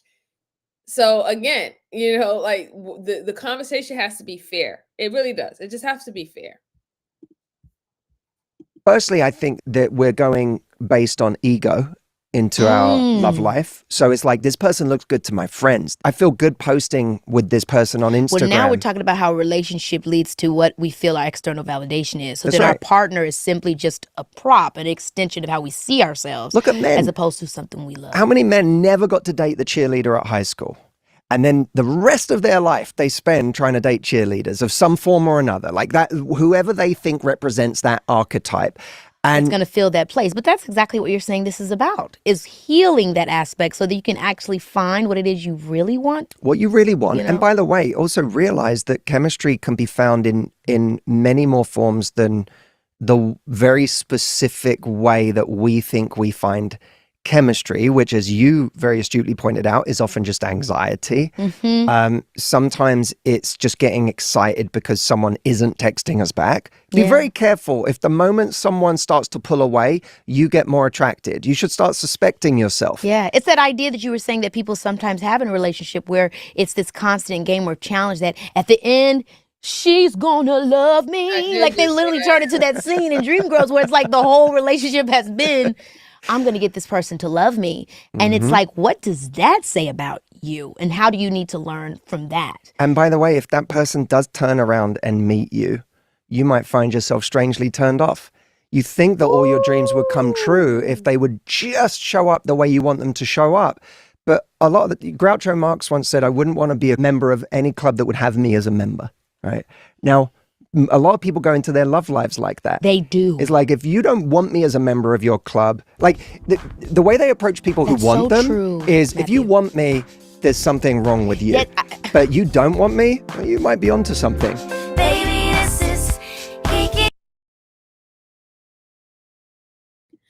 Some people actually do that, right? But that's a part of that whole mouse and cat chase that a lot of people talk about, right? Everybody likes a quest, right? And it does speak to the mindset of those said individuals. If you are coming across as the person that you're supposed to be with is a quest, that's something that you have to conquer, right? And that is an issue. It is a problem because your significant other, your future mate, that should not be a conquest, right? You shouldn't be thinking of them as a conquest, some quest that you have to you have to win. That's weird, right? And it does speak to maybe there is something else going on in your life that you pretty much gave up and said, I can't win this. So now I'm going to use the relationship that I'm in to be something that I can, compete in and then probably win. That is a big problem. It really is, right? Because once the conquest is over, like let's say, for example, you win the person, you win the girl or the guy that you wanted to be with. Now you're going to be looking for something else. Now you're going to be looking for another conquest to compete in and complete in that relationship, right? And I think that can be harmful. That could be detrimental, right? You can start putting something on your partner's lap that they didn't ask for when they got into the relationship with you, right? And you expect them to fulfill it and they can't, right? So I do understand exactly what he's talking about. You shouldn't really be looking at the people that you're supposed to be dating with as some type of quest, some type of goal, or some type of notch on your belt, right? It's weird. It's definitely weird. All right, so let's move on. She had a little what's the name? So let's go right here. Move on a little bit. Kitchen, play board games in the living room, or have a movie marathon with the babies. And the best part, you get to make memories in a place that feels like I home, guess there's a but little with bit all the more for you at audible.com/best of the year. I literally was talking about this with someone the other day about something completely different, but just how people can exist in this space where the moment that whatever it is gets close to them, embracing them, accepting them, the more they start questioning that. Yeah. What does that say to us, and how do we get through something like that when it comes to actually embracing all kinds of love in our life? I think we've grown up with, models of love that are familiar. For some of us, it's being abandoned. For some of us, it's love is I have to fight for love. For some of us, it's I have to prove myself for love, or I have to, do everything to please people in order to get love. So then you get someone who goes out there and tries relentlessly. They get gifts for someone and they show up for them and they bring them lunch to their work, even though they've only been dating for a week. And they, they're because that's their weapon they know how to use. Yeah. I know how to shower you with love and praise and be there for you. And it's what they're familiar with. But to say, maybe I don't need to do that. Maybe I'm worthy of love without having to do all of these things for someone all the time. That's deeply uncomfortable for people. And I think it really includes boundaries, because it's going to be deeply uncomfortable for people because of the community that they're in. I'm sorry. I'm just going to keep it 100, right? You have a community, or we have society literally telling people that they're not fucking doing what they're supposed to do and they need to step their game up. Everything is all about you stepping your game up and you're lacking in some sorts, right? That's all that's been talking about, right? And the person who do the most, or the person who do go above and beyond, what do? We crucify those people. So let's be perfectly clear. Let's talk about the real. Let's talk about how society and communities are showing up when it comes down to these situations. The ones who are doing the most are the ones you call suckers, is the ones that you call licks, and is the ones that you call tricks, and it's the ones that you berate for them doing so much. However, we sit on these fucking social media platforms and we talk about how people are not stepping up to the fucking plate. It's a contradiction. It's literally a walking, talking contradiction that flows amongst society about people's effort in reference to being in relationships and such. Like, we wouldn't have all this relationship talks and comments if people didn't feel like people wasn't stepping up and people wasn't doing what they were supposed to do. That's one of the reasons why we have all these talks about relationships, all these relationship fucking shows, all these dating shows and stuff like that. It's all about someone was lacking, someone was slacking, someone was was not doing what they were supposed to do. We don't ever, though, like I said, the only time we talk about the person who is doing too much is only to clown them. We don't give them fucking flowers for actually showing up and trying to show up the best way possible in the relationship. We don't pry them for that.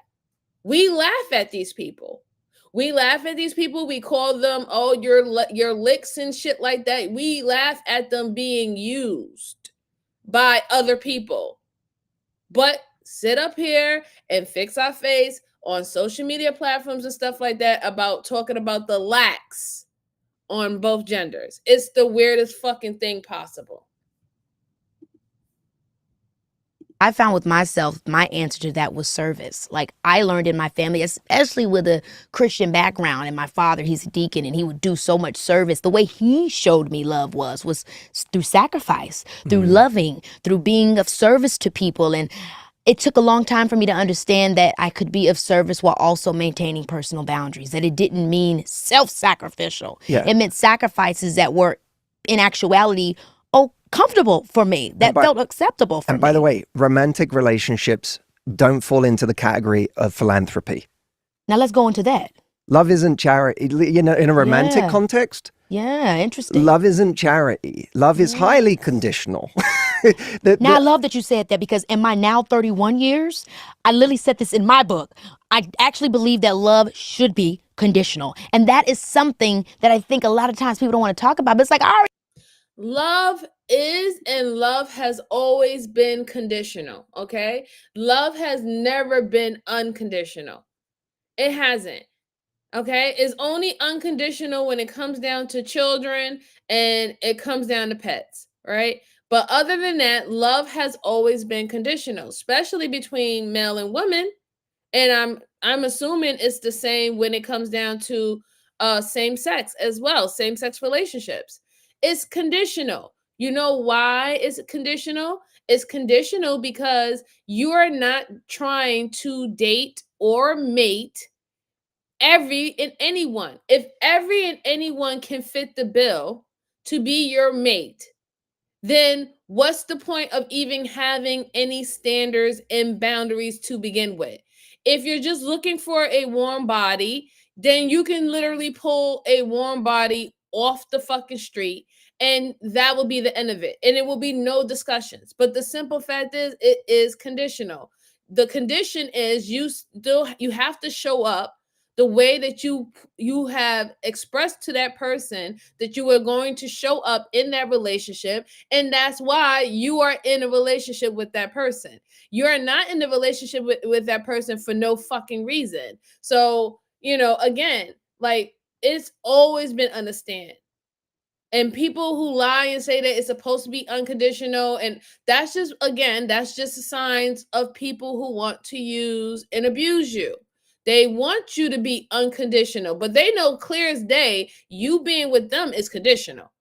They know clear as day if you're not falling in line to what they need you to show up, or you're not fulfilling their love language, they feel that they're in their right to end the relationship and go and find someone who is going to fulfill that. So even within that shows you how conditional this situation is.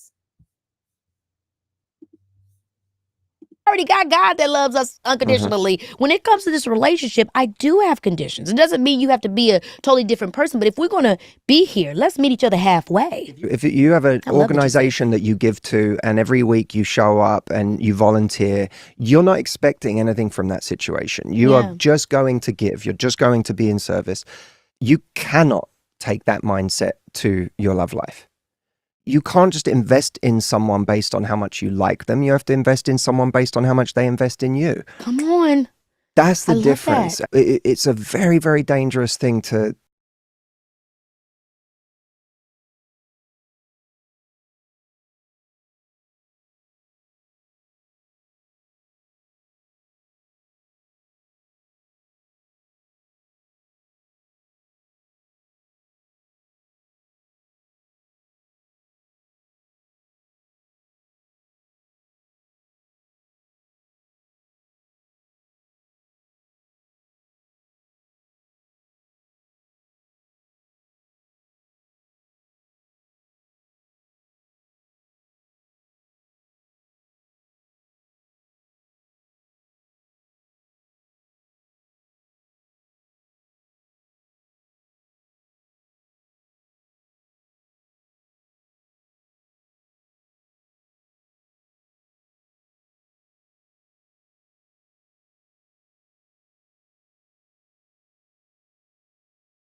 Thank you, Jalen.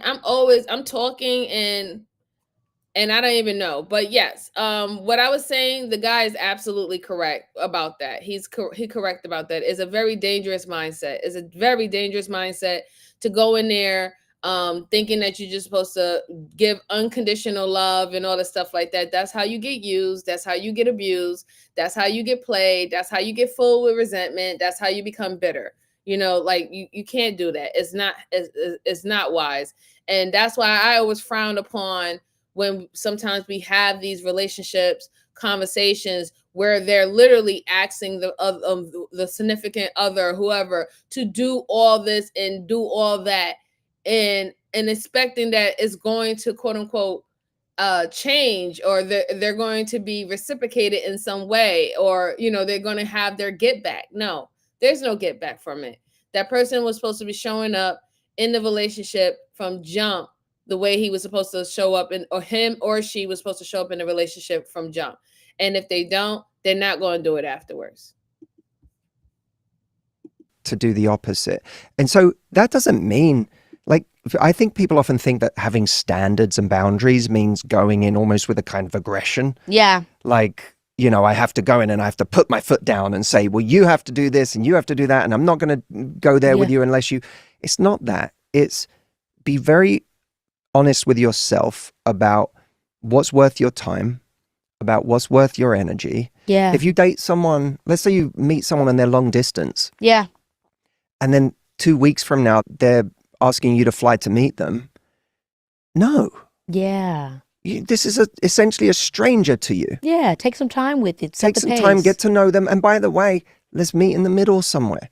Like there's my own wife, Audrey, who's sat over there. When we were dating early on, I remember I had just come out of a show in London, and the last couple of times we had met on my side of town. Yeah. I was coming back from LA visiting at the time, but where I was staying, we'd met near me.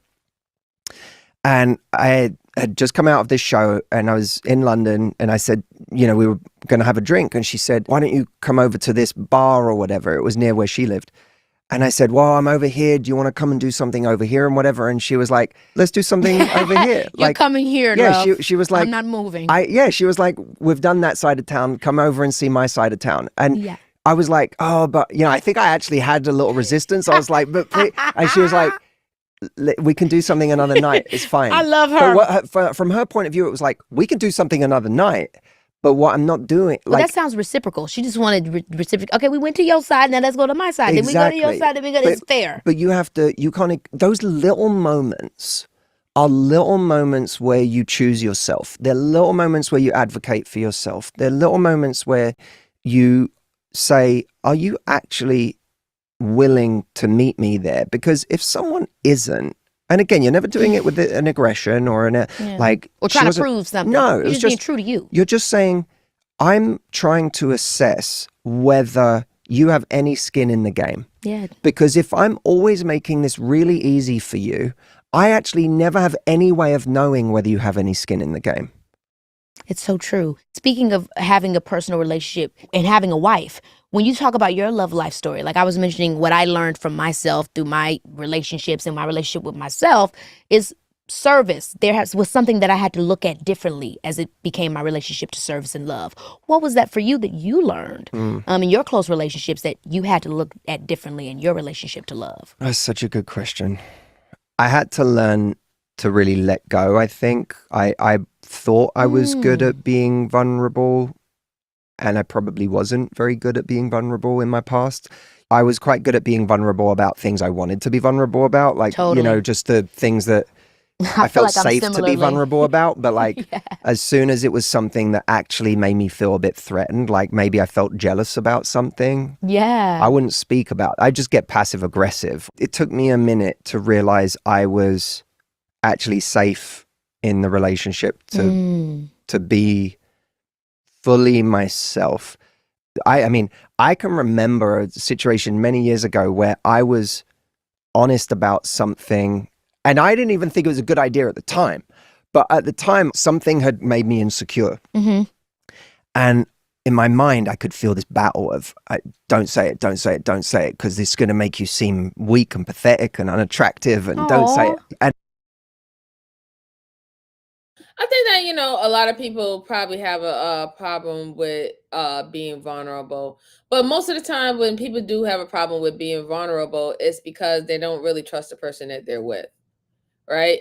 And then even with that, if you are with someone that you don't trust to be necessarily vulnerable with, because they're gonna, they'll probably look at you differently. They'll probably try to use it against you later on or something like that. Then that is just a telltale sign that that's not the person that you're supposed to be with. You should want to be able to be vulnerable with your partner and not feel like you're being judged or you're not really being listened to, or someone is just listening to you just to use it against you in some form or fashion later on.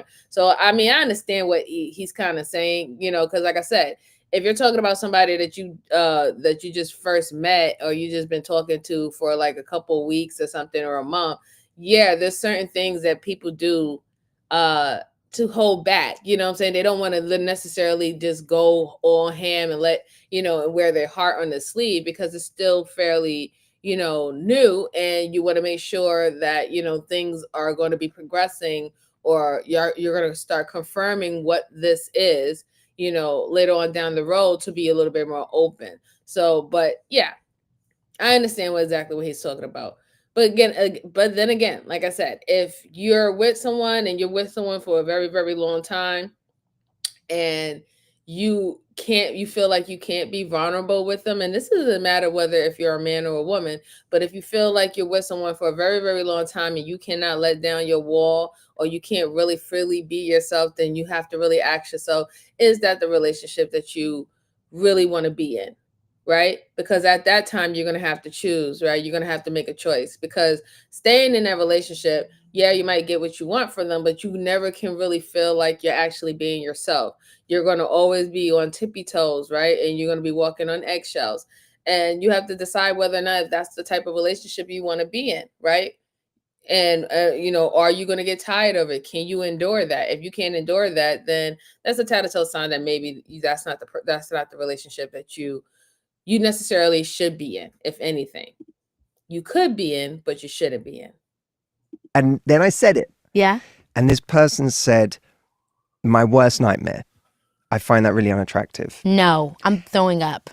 I'm literally throwing up. I hate that when that happens. And it really it. Oh, no. And here was the worst part, is I went away from that and I thought I was the idiot for saying it. No. Like I was like, I hated myself I was like, you moron, why did you knew. And the truth is, of course I know this now, I was being vulnerable with someone who wasn't. That was the problem. They weren't able to handle that. Yeah, because even if it was unattractive, you say it in your brain and you be a kind person and create a safe space for someone. 100%. The right person does create that space for you, and the right person, you communicate things and things just get better. But how did you get back from that, though? Because I think even just that one little story, I think is actually really, like, that's kind of like everybody's, what do they call it, villain origin story? Like, I opened up to someone and they literally ripped me to shreds. Yeah. How do I get back again? Like, was it just like opening yourself up to your relationship with your wife, Audrey, that allowed you to start rebuilding? Was it just having a safe space? In truth, she had to pull a few things out of me. Yeah. Like, because I would get kind of cold, and then she'd notice I was cold, and then she'd be like, why are you being cold? And I was like, I'm not being cold. And she'd be like, so her favorite line was just like, so I'm completely insane. Like, right. I am just crazy. Do not gaslight me. Like, just tell me that. Like, am I completely crazy? There's nothing at all that's off about your energy. Nothing. Yes. And then when she said that, I was like, I couldn't say that. And then I like slightly say something, and I felt like throwing up. Yeah. Like Pete Holmes once described crying as like vomiting. You feel better afterwards, but you never want to do it before you do it. No. I felt like that about saying things that made me feel like I could be perceived to be weak or vulnerable. Yeah. But what happened was I would say something and it would go well. She would say to me like, I just want to let you know, like I never see you. You're still the same attractive man to me. I just love knowing you better. You know, it's crazy how a lot of times when it comes down to the vulnerability talk, right? More people have more problem being vulnerable and being perceived as weak, but they don't have a problem with being perceived as an asshole, or they don't have a problem of being perceived as mean or evil or cruel. Like, people don't have a problem with that, but they have a problem of being perceived as weak or being in touch with their emotions. Isn't that type of weird? It definitely speaks to society, really, right? Because it seems that being mean, being evil, being mean spirited, right? Like that, no matter what, even though we know that that's not a good thing, that is still somewhat respected than actually being on the opposite side, where you take into consideration of not being mean. You go out of your way not to be mean, disrespectful, rude, or do anything evil or anything to people. That's not respected at all. It's the ones who do it that is respected by society. That's kind of crazy. That's kind of crazy, really. Because, like I said, he didn't have no problem probably being a dick, but he said that he had a problem being vulnerable. Yes. And that was very healing for me to be able to like realize, oh, I'm actually accepted, not as the version of myself that, you know, I come to the table as in my strong moments, which is not me, but it's certainly not the only me. Okay, yeah, exactly. I'm so curious for her what allowed her to keep pushing through those walls, because I think so many of us, men and women, we see that in the person that we're dating and we're wondering how to get through to them. And again, when we should keep on and when the time may be never, you know, because you may have never ended up becoming this person that said, I'll let you in. And I can tell you, she has such high standards that if that was the case, she would have been out. Okay. There's no way she would not have hung around for a second. She was very patient with me in communicating that she loved getting to know me, and I don't need to be afraid to talk to her about things or if something's on my mind. So that's kind of crazy, right? Because earlier in this interview, he was talking about people with their high standards, and he said that, oh, their high standards always seem to be deemed superficial, right? Whether it's resources, whether how attractive you are on a scale between 1 to 10 and stuff like that. But then now he's talking about how his wife has high standards, and usually she would have had left, but she didn't leave, did she? Even when you did do that to her, she went against her quote unquote high standards for you. But see how you use that story to big yourself up, to make yourself feel special and make yourself feel important. But then you will clown other people for their standards and what they perceive that will make them feel like, okay, you know, this is good for me. This is good for me. I like this or whatever not. I just thought that was very weird how your wife has so much high standards that for everybody else, she would have had dropped them in a habit if they would have went cold on her. But she didn't do that with you. And you tell the story in a way to quote unquote give yourself a pat on the back that your wife also, like many other people, quote unquote, drop their standards.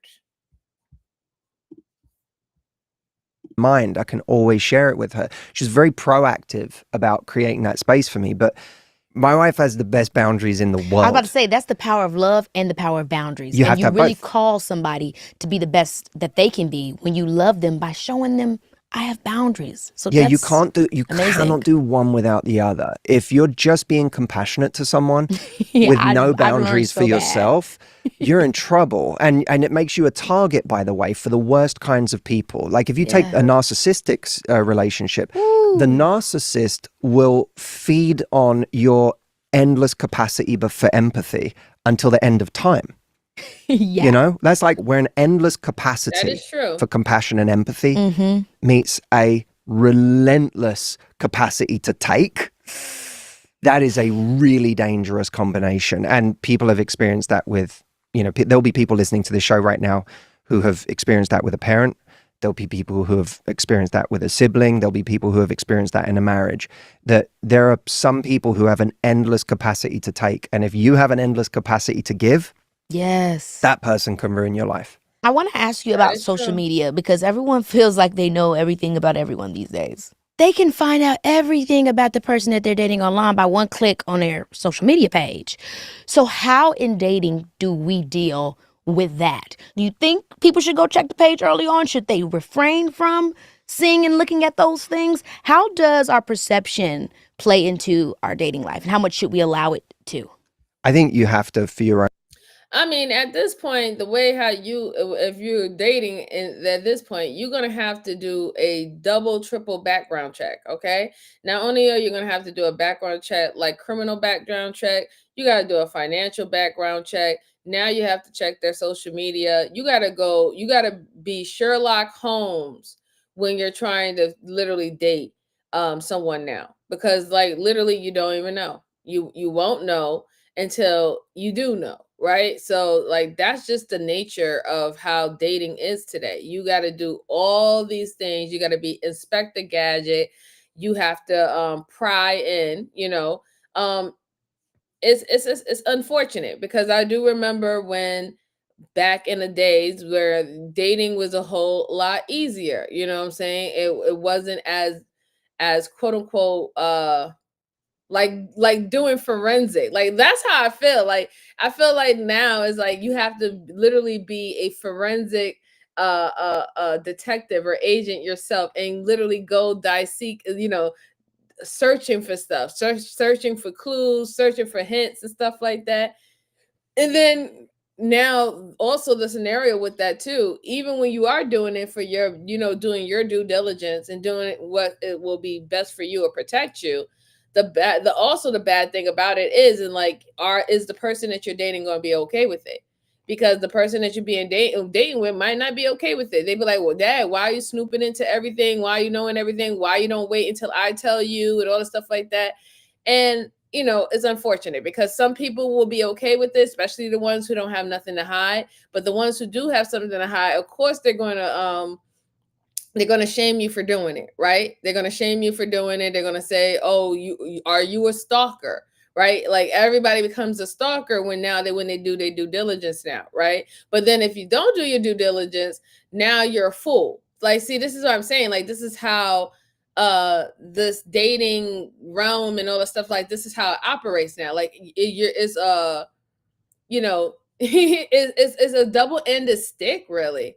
It's just a double-ended stick on both sides, really, because you're damned if you do, you're damned if you don't. The only time you're not damned is unless it works. That's the only time. That's what I have gotten from a lot of this stuff. Like the only thing that is not condemned is if the relationship works or it is perceived to be a successful relationship. Anything else out of that, it doesn't work. You see, Dominique says, who the F cares? He's off anyway. Okay, who's off? Let's see. Yeah, I'm not on no medication. But let's go on. Own safety, check someone out to see, like, do they have a presence at least?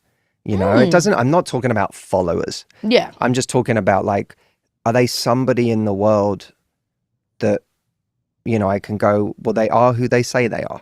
They live where they say they live. They, So you think it's valuable? I love that how they showing up on their pages and how they're showing up in their real life. I didn't even really think of that. Yeah, I think sometimes people. Well, there's a couple of things. So firstly, yes, exactly that. Like, am I seeing a congruency between their name and where they say they live and this and that? And does this look like a profile of someone who is who they say they are at the most basic level? I think that's important.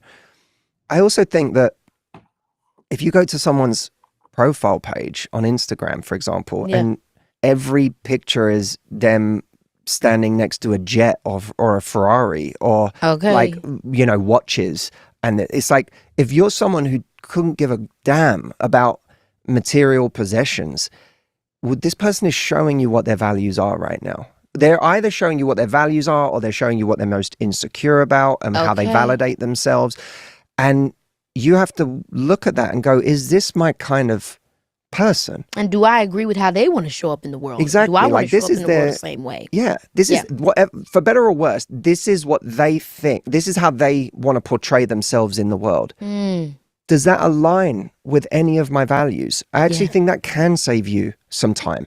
Not the same. I mean, he's right about that, but here's the problem, right? Most people in this world, especially in society, most people in this world want to be financially stable. Most people in this world wants to have a nice car. Most people in this world wants to have nice clothing. Most people in this world, they want these things, right? And it's been a very successful marketing strategy for the economy, and is also going to be a marketing strategy for social media influencers, since we're all tech based now.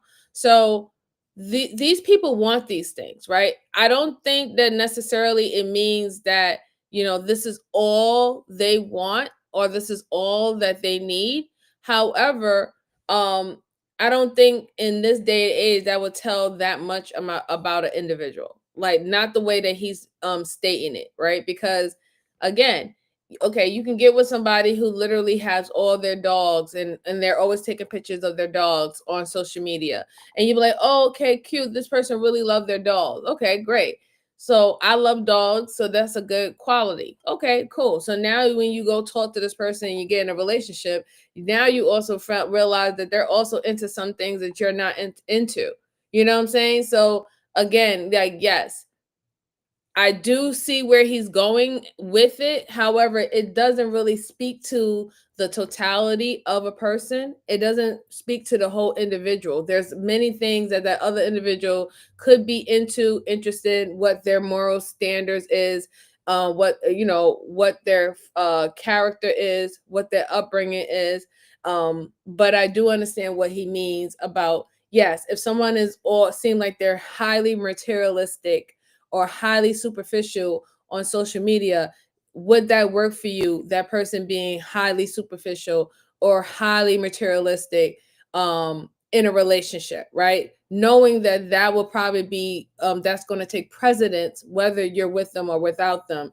You need to start thinking about that. So I understand that, but then, like I said, it doesn't really tell everything about a person, really.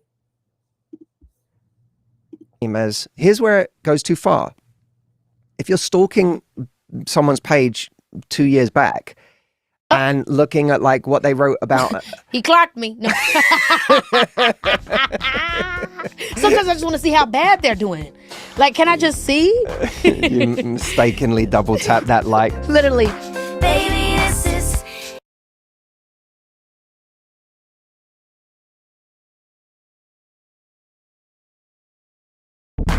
Okay, before you go, I always play a game with my guests, and I'd love to play this one with you if you're down.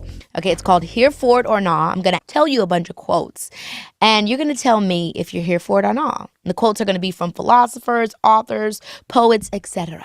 Bonus points if you can tell me who said it. Otherwise, I'll tell you who said All right. it. Is it cool? Okay. A man who truly loves you will never let you go, no matter how hard the situation is. Here for it or not? And do you know who maybe said it?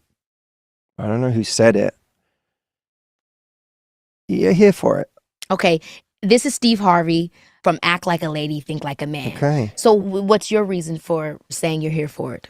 Well, you know what? I don't think it's always true, but I think it's a really worthwhile thing to believe, because Love that. someone can really love you, but they cannot be capable of showing up for a real relationship.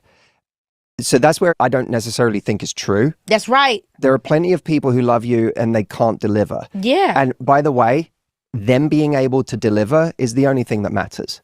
If you're hiring for a CEO for your company,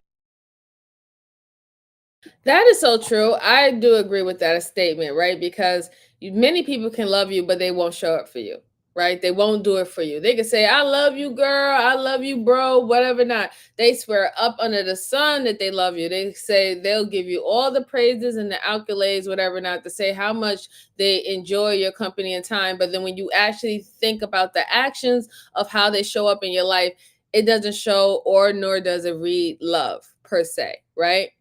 We have that with family members. We have that with friends. We have that with a whole bunch of people. They'll say, oh, yeah, I love that girl. I love that girl. But do you call that girl? No, you don't call that girl. Oh, yeah, that's my best friend. That's my boo thing, da da da da. But you don't never want to hang out with this person. This person, when they ask you for help or whatever, not you're never willing to help them, or you never can do it.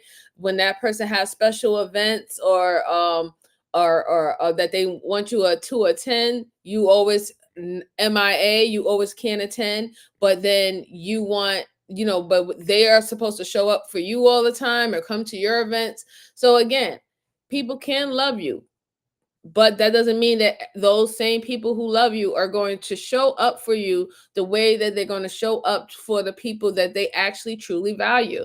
It just is what it is. Yeah, I agree, Miss Jalen. That love word is used loosely, right? It really is, right? It's taken over. The love word have taken over. Like, most people don't want to say I like you anymore. I like you enough, or I don't like you. People don't want to say that anymore. They'll say, oh, I love you. I love you. And the reason why they do that, because they want to imply that something more is there than what is actually really there. You know what I'm saying? Like, oh, I love you, girl. I love you. And they really don't love you. They really don't love you. They might love what you do for them. They might love what you stand for. That's what they might love. They might love standing right next to you, being associated with you. That's what they might love. But do they actually truly love you? Probably not. Most likely not, right? Because we do know that love, that word is an action word. It's a verb. You have to be doing something to show that. And most of the people who say it all the fucking time don't do a damn thing. And they love the company, but they suck. Love what you got going here, but I can't show up on time. But I love that you said it's a worthy thing to like go along with, because regardless or not, the answer is if that person didn't show up, it's almost damn near like they didn't love you. Exactly. It doesn't help you to sit there like lamenting someone who's still But out they there in really- the world, but they love me so much. Pointless. Yes. Okay. This one I'm excited. Every relationship problem boils down to a decision. Is the love worth the pain? Again, this is what we were talking about earlier on in the conversation, this idea that love is painful, that I think that a lot of people completely reject. Wow. And Do then- I get to know who said this? You do. I don't know who said this. This is Mira Kirschenbaum from Too Good to Leave, Too Bad to Stay. You here for it? Or not? Oh, interesting. That almost changes the context of it. Well, explain it to us. Well, that phrase scares. Do you swear on this? Of show? course. This scares the f***ing shit out of me. I love that we got two.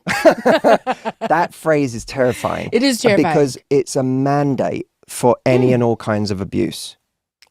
And I think Right. that's why people hate it. Now, if someone was, But I actually but think there's that something- somebody's but- going to but- hurt you in love. but I It doesn't think have to be that- abusive, but I do think people are that but way. in some ways it's like literally true, if you know what I mean. If someone, Yeah. the moment you decide that the love isn't worth the pain anymore, that's the day you leave, right? So in a very real sense, that actually is true. When someone is in a relationship for 20 years and they, have been abused or they've been disrespected in that relationship, Just they've not been getting the love they betrayed, need. or just betrayed over and over. When you start on the outside of a relationship, anyone would look at it and go, how is this person still tolerating this? Mm-hmm. And the reason is not because they're not in tremendous, terrible pain.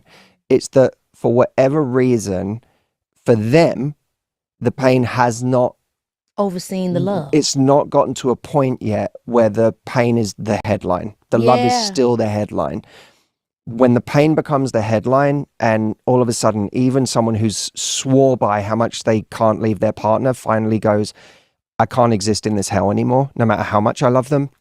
That is the point at which you leave. So I think as a true statement, that's Yeah. real. That the Yeah. moment someone leaves is the moment the pain exceeds the love. But it's a very dangerous, to take as a kind of mandate Yeah. is a very dangerous Love is thing. pain. Yeah, and it's type like of vibe. what I'm saying.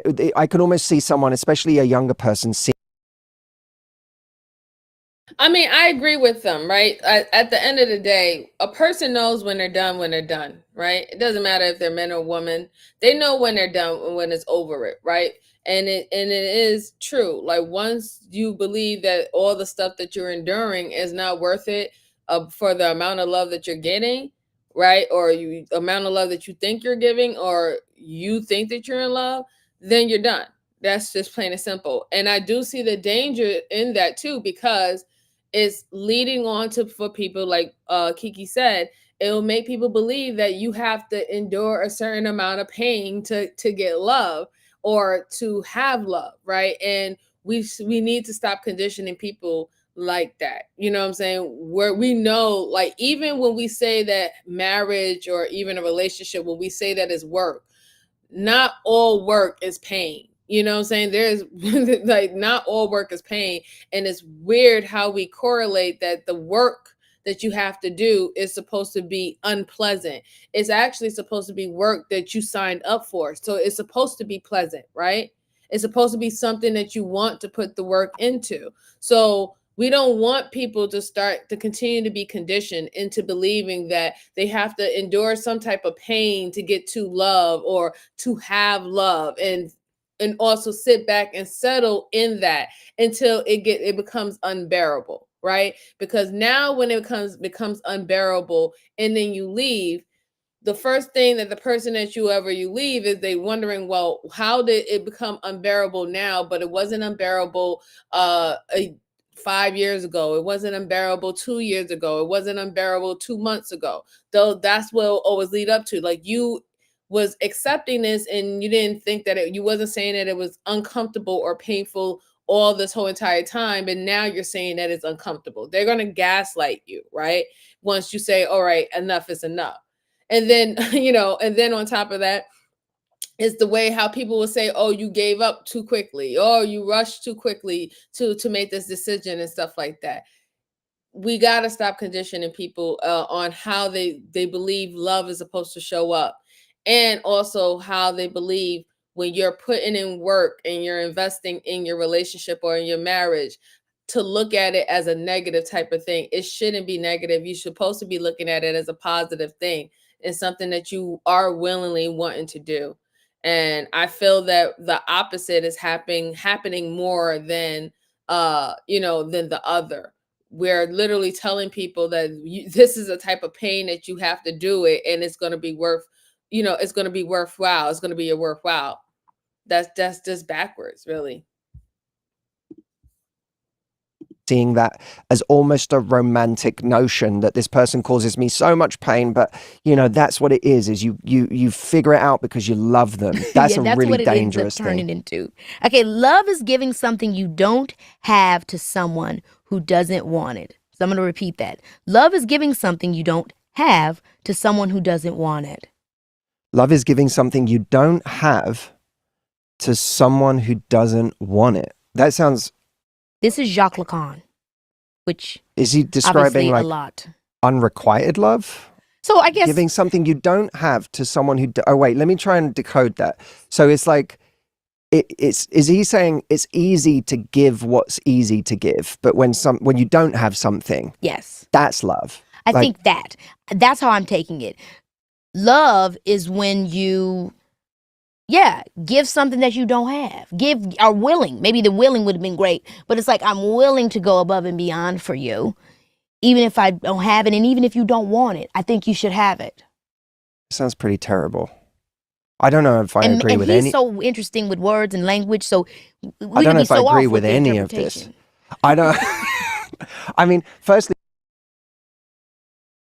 I have to rewind it myself back, because I don't think that that's necessarily what that person is saying. I don't think that's what that person is saying. Let's say this again. Let's see what she's saying again, because what I got from what that was being said, I got that love is when you're showing, you're not giving anything, you're just being you, and the person is just being them. You know what I'm saying? And it just clicked. It's not actively going out there to say, hey, I have this to give, and that person saying, oh great, I'm just going to take it and I have this to give. I don't think I think that that's what that quote meant, but I'm going to rewind it just to hear it again. I Like- think that's how I'm taking it. Love is when you don't have to someone who doesn't want it.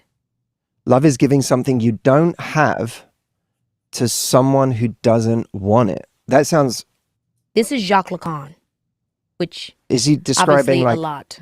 unrequited love? So I guess Giving something you don't have to someone who, oh wait, let me try and decode that. So it's like, is he saying it's easy to give what's a lot. unrequited love? So- is giving something you don't, you figure it out because you love them. That's Yeah, a that's really what it dangerous ends up thing. turning into. Okay, love is giving something you don't have to someone who doesn't want it. So I'm going to repeat that. Love is giving something you don't have to someone who doesn't want it.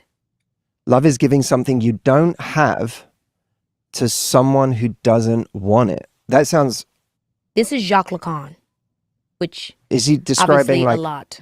unrequited love?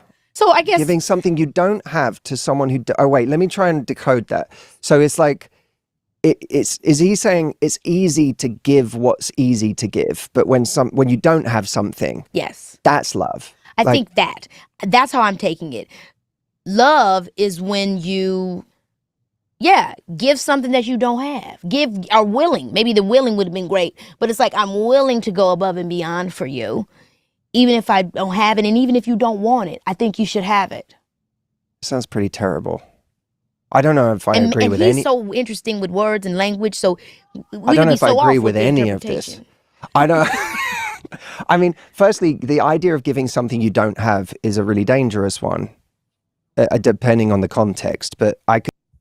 Yeah, I mean, so after like listening to it,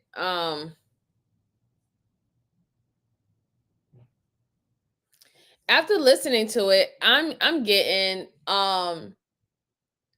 pretty much I'm getting somewhat what he's talking about, the unrequited love, right? Like unrequited love is you're loving this person and you're not getting anything back, right? Or it's not necessarily you're giving anything back. You're just giving it because you just want to give it, right? It's not like you're requiring anything for you doing it.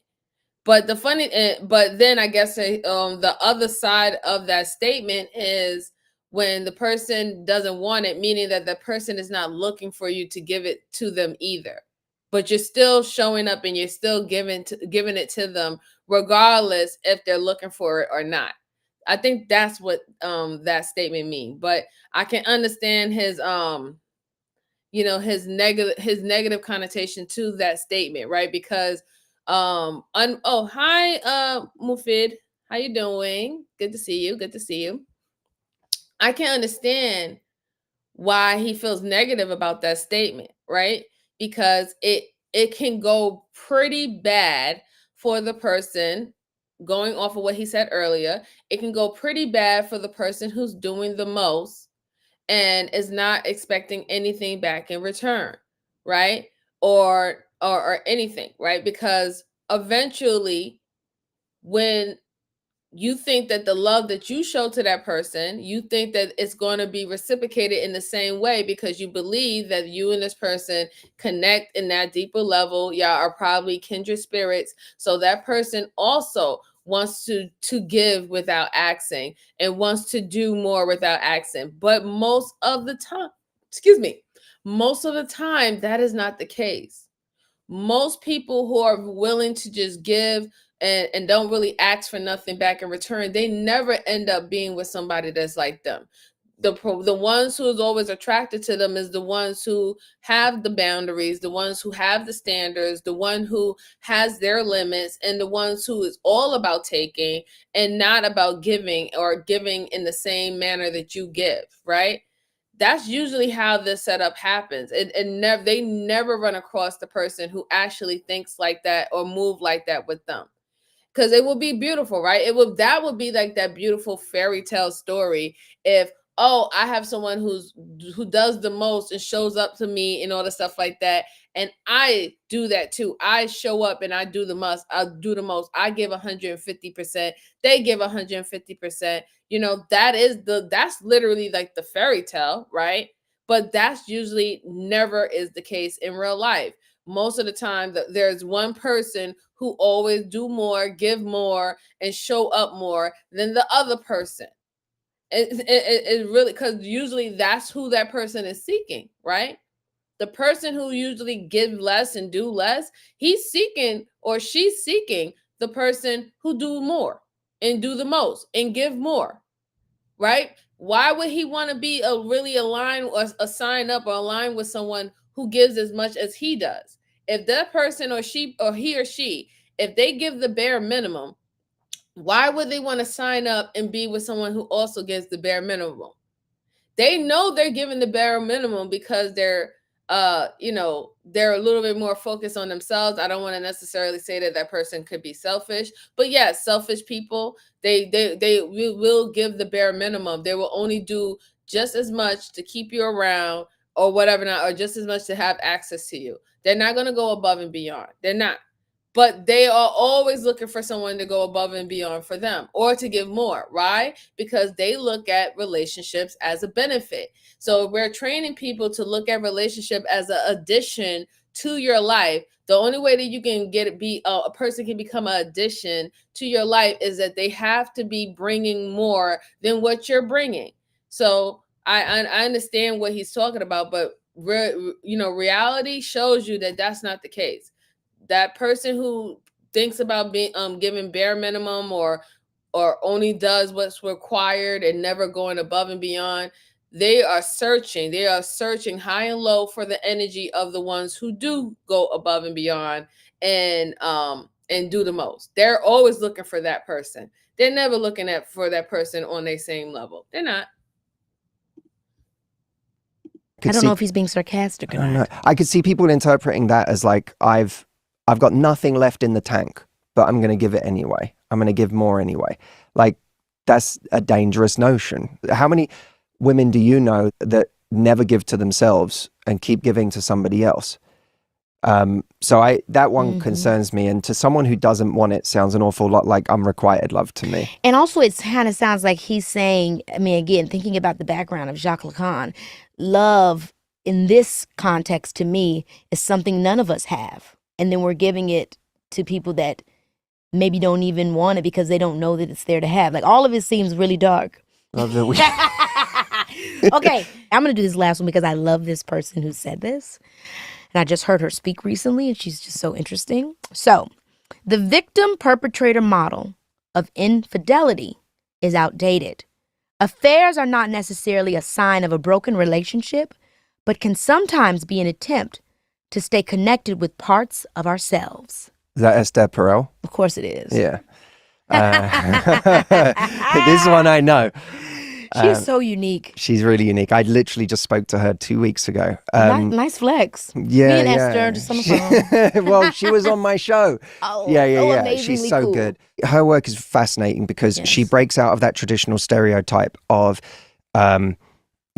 someone just had an affair because they don't love you, or someone had an affair because they're not happy, and brings it down to what I think it really often is what we do is about us. So that psychoanalysis element that she brings to it, I think is really what it makes it less about this person and more about me. Yes. Why I'm doing things. It's my accountability of why I do things. I mean, but at the end of the day, it was always about that person. It had nothing to do with the person who got cheated on. Anybody fucking cheating and all that stuff like that, that person is selfish. They only caring about themselves. I don't know who in the hell says, I'm going to go cheat to make my relationship better. I haven't seen it yet. I have not seen someone who have been in a cheating relationship or someone who was with a cheater come out and said that my person cheating on me had made our relationship stronger. I haven't seen it. I really haven't. Not at all. Right? So when a person does that, it's because they're only solely thinking about themselves. Now, the person who has said that, she's kind of right? It does it is all about that person, and also is something about that person that is about themselves that they cannot show up in the relationship with, so they go out to seek to make sure that they still have it, right? And that is some truth in that, right? When we see some of these shows and social media stuff, and the person come out and they say that their person cheated on them or stepped out on them, who do they normally cheat or step out with? Someone who's completely the opposite of the person that they're in a relationship with, right? Someone that shows up a sign of them inside of them that's similar, that doesn't show up in the relationship that they're with. That's why they act upon it in that way. But a person who's cheating, nonetheless, is always going to be selfish. It's always going to be selfish. Eric Benet, when he was married to Halle Berry, he had that woman was literally considered the most beautiful woman in the world at that time. Everybody wanted her. Everybody wanted her. And that still wasn't good enough for him. He was still out there serial cheating and dating other women while being married to the most beautiful woman at that time. It had nothing to do with Halle Berry. It had nothing to do with her attractiveness. It had to do with what was about him and what he wanted, right? And a part of him is he probably, also he said that he has a sex addiction. So that's also a part of it. But really what it was is like him being considered the most attractive person in the relationship. That's what he wanted to get back to. Him still feeling other women finding him attractive, and not finding him attractive because his wife is Halle Berry. He wanted people to find him attractive because he's Eric Benet. That's what it was. He was trying to hold on to that. You know what I'm saying? He didn't want to continue to be under Halle Berry's shadow at that time, because everybody was bigging her up, saying she's the sexiest woman in the world, attractive, why would you cheat on her? He didn't want to live under her quote unquote shadow, as nobody named mama in their right mind would cheat on this woman, right? And that's why he acted in the way he did. But it's always going to be about that person being selfish. Cheaters are selfish. It is what it is. You don't make no excuses for cheaters. They're selfish individuals. They only care about themselves. They don't care about the person in the relationship. They don't even care about the health of the person that they're with in the relationship, right? They don't care about none of that. It's all for self. Let's see. Jessica says reality TV shows is declining. What's your thoughts on it? I'm kind of happy that they are declining, really. Jessica, I'm definitely kind of content that they are declining. I think that the reality TV shows, people are realizing that even reality TV shows are fake, right? They're creating these dramas. They're putting people that they necessarily know is going to bump heads and clash so they can have a heated moment on these particular shows or series. So I'm kind of happy that they are declining. I think because it's starting to get redundant, really, right? The way how they're having arguments, the reason why they're having argument, it's always some scandal. It's always someone messing with somebody's man or something like that. And it's always like some cat fight or whatever not. I think people are sick of it, really. And then on top of that too, is like regular people are now becoming more popular than people who actually are getting these contracts to join these reality TV shows, and also celebrities. For example, Keke Palmer, right? Keke Palmer is a movie star. She did a TV show. And now she's have her own YouTube show, a podcast, right? You want to know what her number is?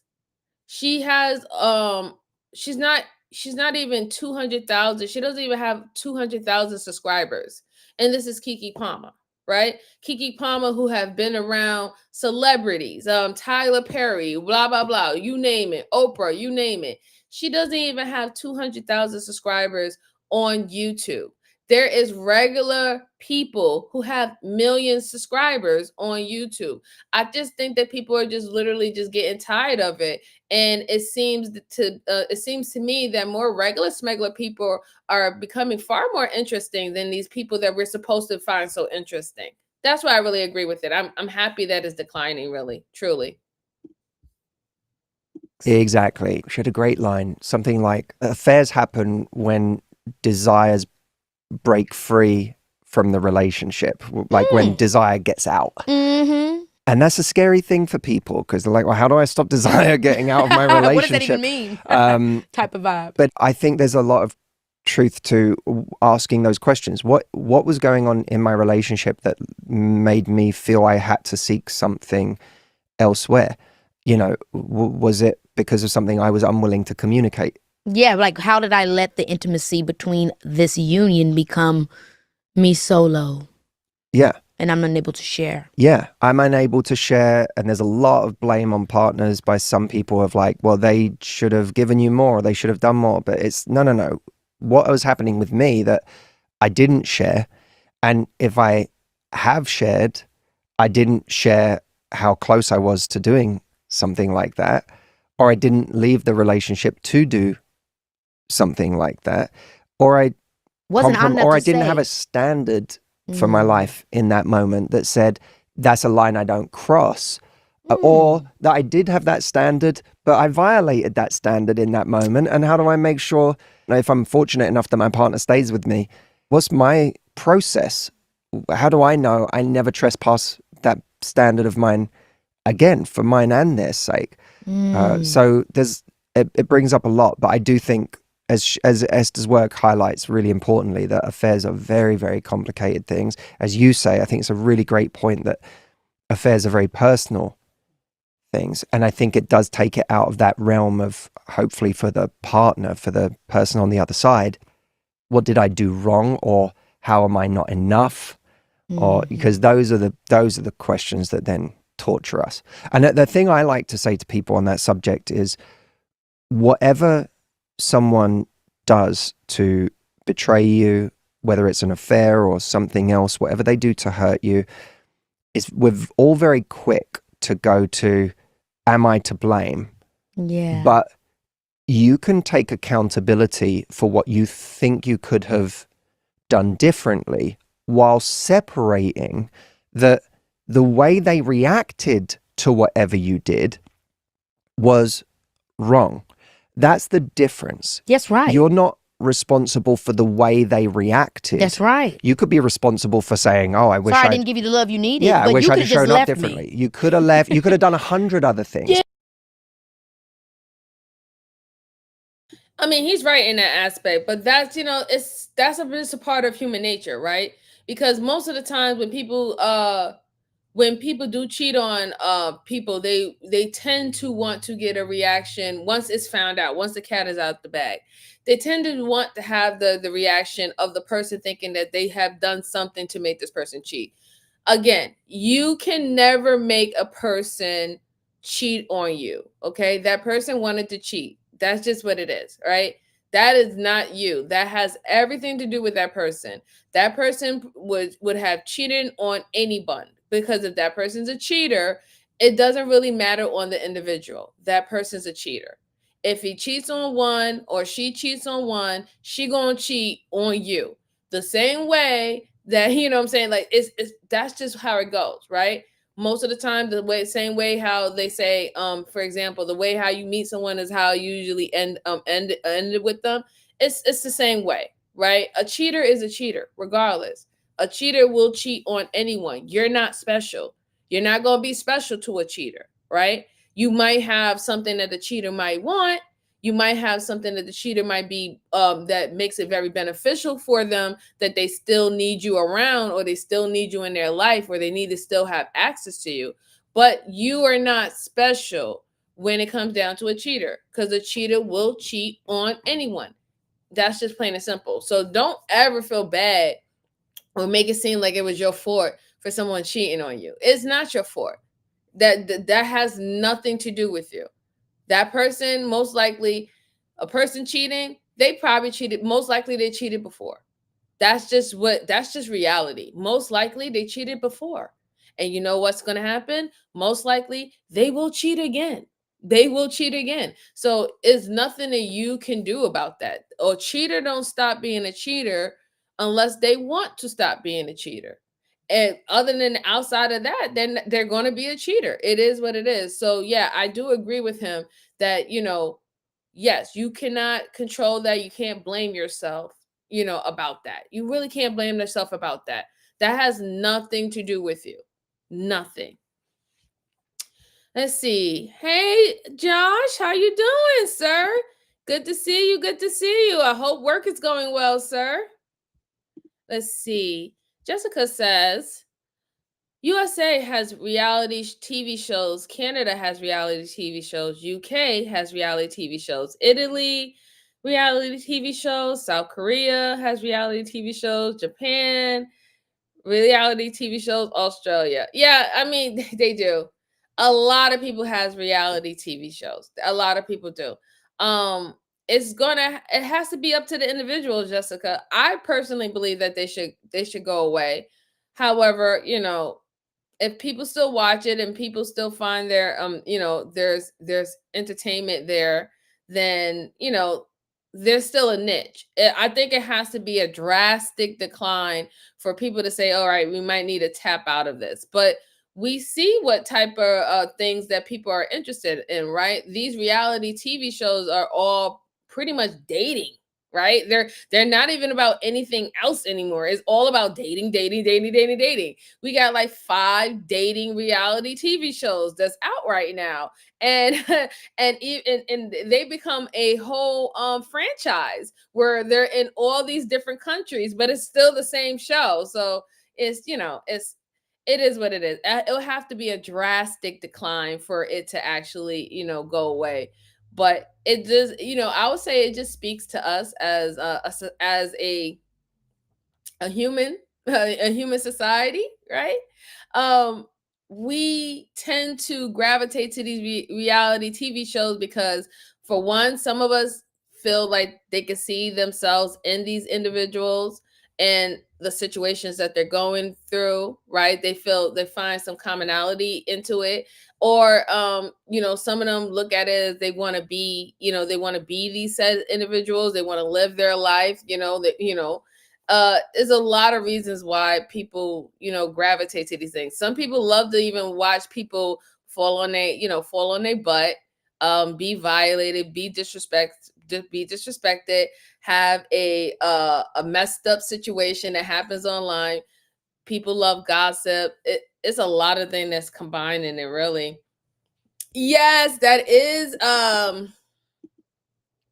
yep, that is Kiki Palmer. That is Kiki Palmer. Did you know, Josh, she had her own channel on YouTube? I just found it. She has her own channel. She has a podcast, and I'm going over this. I'm about to wrap up, actually. So after this is done, I'm gonna wrap up. But yeah, she has her own podcast, and I wanted to go over this live stream that she did with this Matt guy.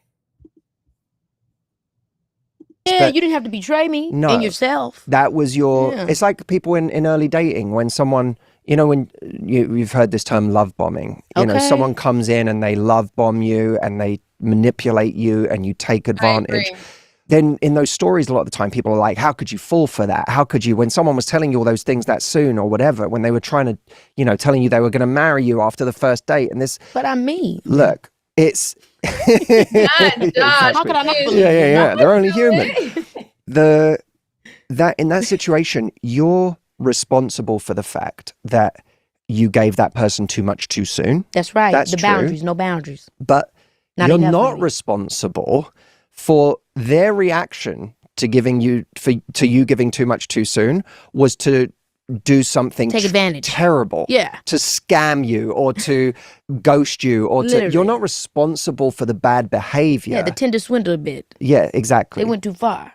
He's responsible for that. Yeah. You're only responsible for the instinct in you that gave too much too quickly, and that's worth exploring. That's personal accountability. You're not responsible for the terrible things that they did. Now, before we go, I have a brand new product I agree. You're absolutely right. You're not responsible for the way how people treat you. You're not. You're not responsible. If a person do a fucked up thing to you, or they do fucked up, they use you and all that shit. That's literally that speaks for that individual. That does not speak on you. Okay? They didn't have to do that. I mean, they didn't like I said, like everybody has the options to just walk away from individuals. Everybody has the option. Oh, all right. You're not lining up, things ain't moving, things ain't connecting or whatever not. Okay, I'm gonna have to tap out. That's it.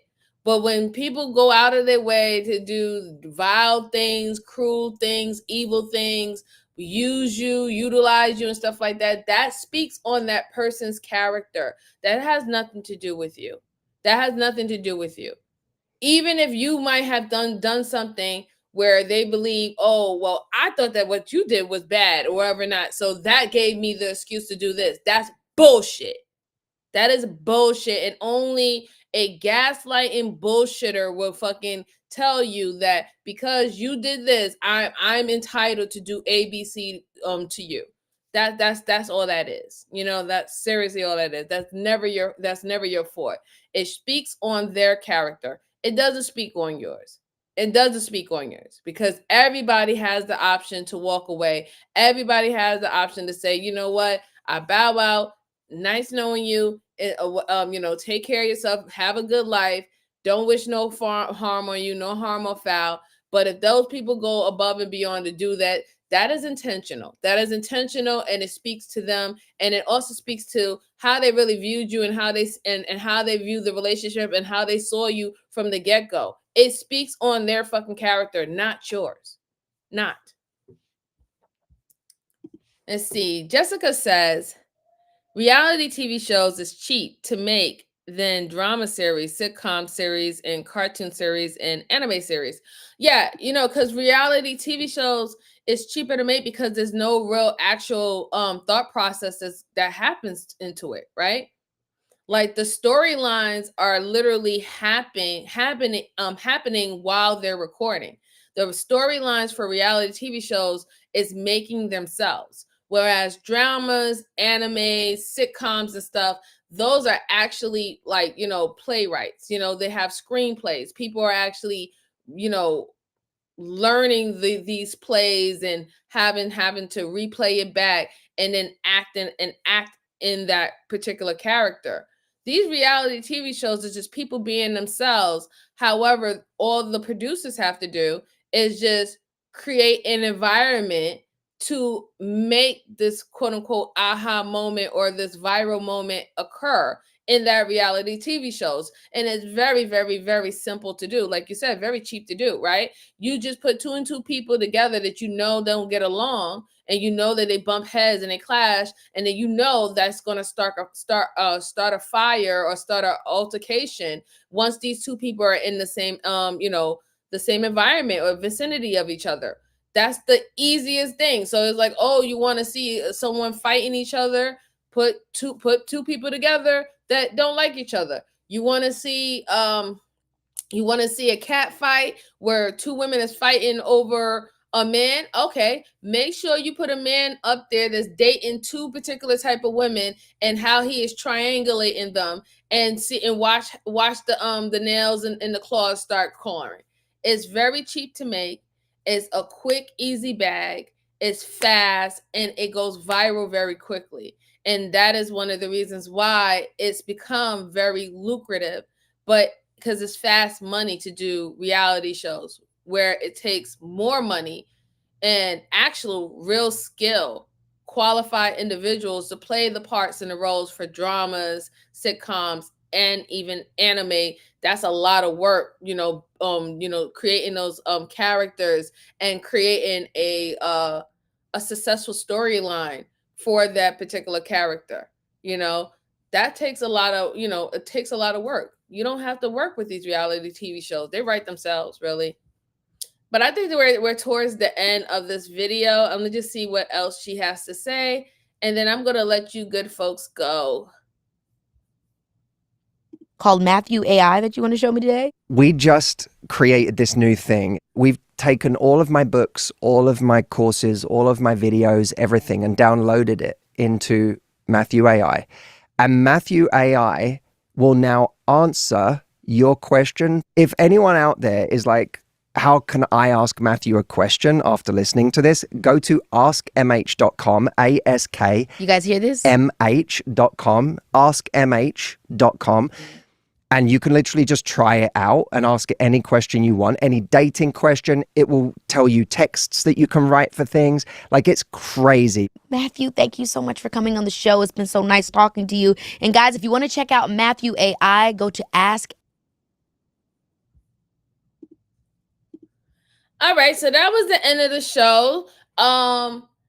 Thank y'all guys for rocking out with me as long as possible. I want to say shout out to everybody who participated in trivia game night earlier. I had fun. There was a lot of things that I didn't know. There was some of those questions was hard for me as well, right? I was like, wait a minute, hold on. I thought it was something else, but I thought it was very interesting when we did the psychology of the serial killer, and I thought that trivia was very fun and cool to learn certain things, and I also got to learn about new serial killers that I didn't know. And shout out to everyone who was in the chat, the people who have came in, the people who have stopped by, said hi, and then they have left or had to do whatever they had to do. Just make sure you hit the like button, comment, and subscribe. I did enjoy this interview with Keke Palmer, so please go ahead and if you like Keke Palmer, if you want to see more of her podcast and stuff, go sign to her channel. It's Keke Palmer. I thought that interview was very interesting. There was some good points that gentleman Matthew made, as well as Keke Palmer. However, there were some things that I thought it was like a little off, just a little off. But nonetheless, at the end of the day, when it comes down to the relationship things, one of the biggest things that I got from it is that we really don't know. We're not a monolith, and not everybody's relationship is going to look the same. And maybe we need to stop doing that, right? Maybe we need to stop having the talk of monolith relationship advice about how people are supposed to move and what they're supposed to be looking for and what they're supposed to want and what they don't supposed to want. We need to stop doing that when we having these relationship talks, and also when we give relationship advice, right? One thing for clear, you're supposed to take care of yourself. One thing for clear, you're supposed to love yourself, and boundaries, standards, that's a part of showing love for yourself. Also knowing that love is it's not supposed to be looked at as a endurement of pain, and then you're going to get to the glory ticket later on. That's not what love is. This is something, we know that relationship and we know that marriages are work, but this is supposed to be enjoyable work, because this is something that you signed up for, because you already seen the value of being in said relationship or marriage, because that's what the investment was for anyway, right? What also to take away from it, unrequited love is a no-go. Don't do it. You're setting yourself up to be used, abused, and pretty much filled with resentment, possibly can become bitter, and also it can lead you into a era where you probably seeking validation, or have a form of desperation where you think you have to keep up with social norms by just laying with any or kind of person, right? But I do want to say thank you, everyone. I appreciate you. I appreciate you. It was good hanging out with you guys. And I will see you guys on the next one. Talk to you later. Bye-bye.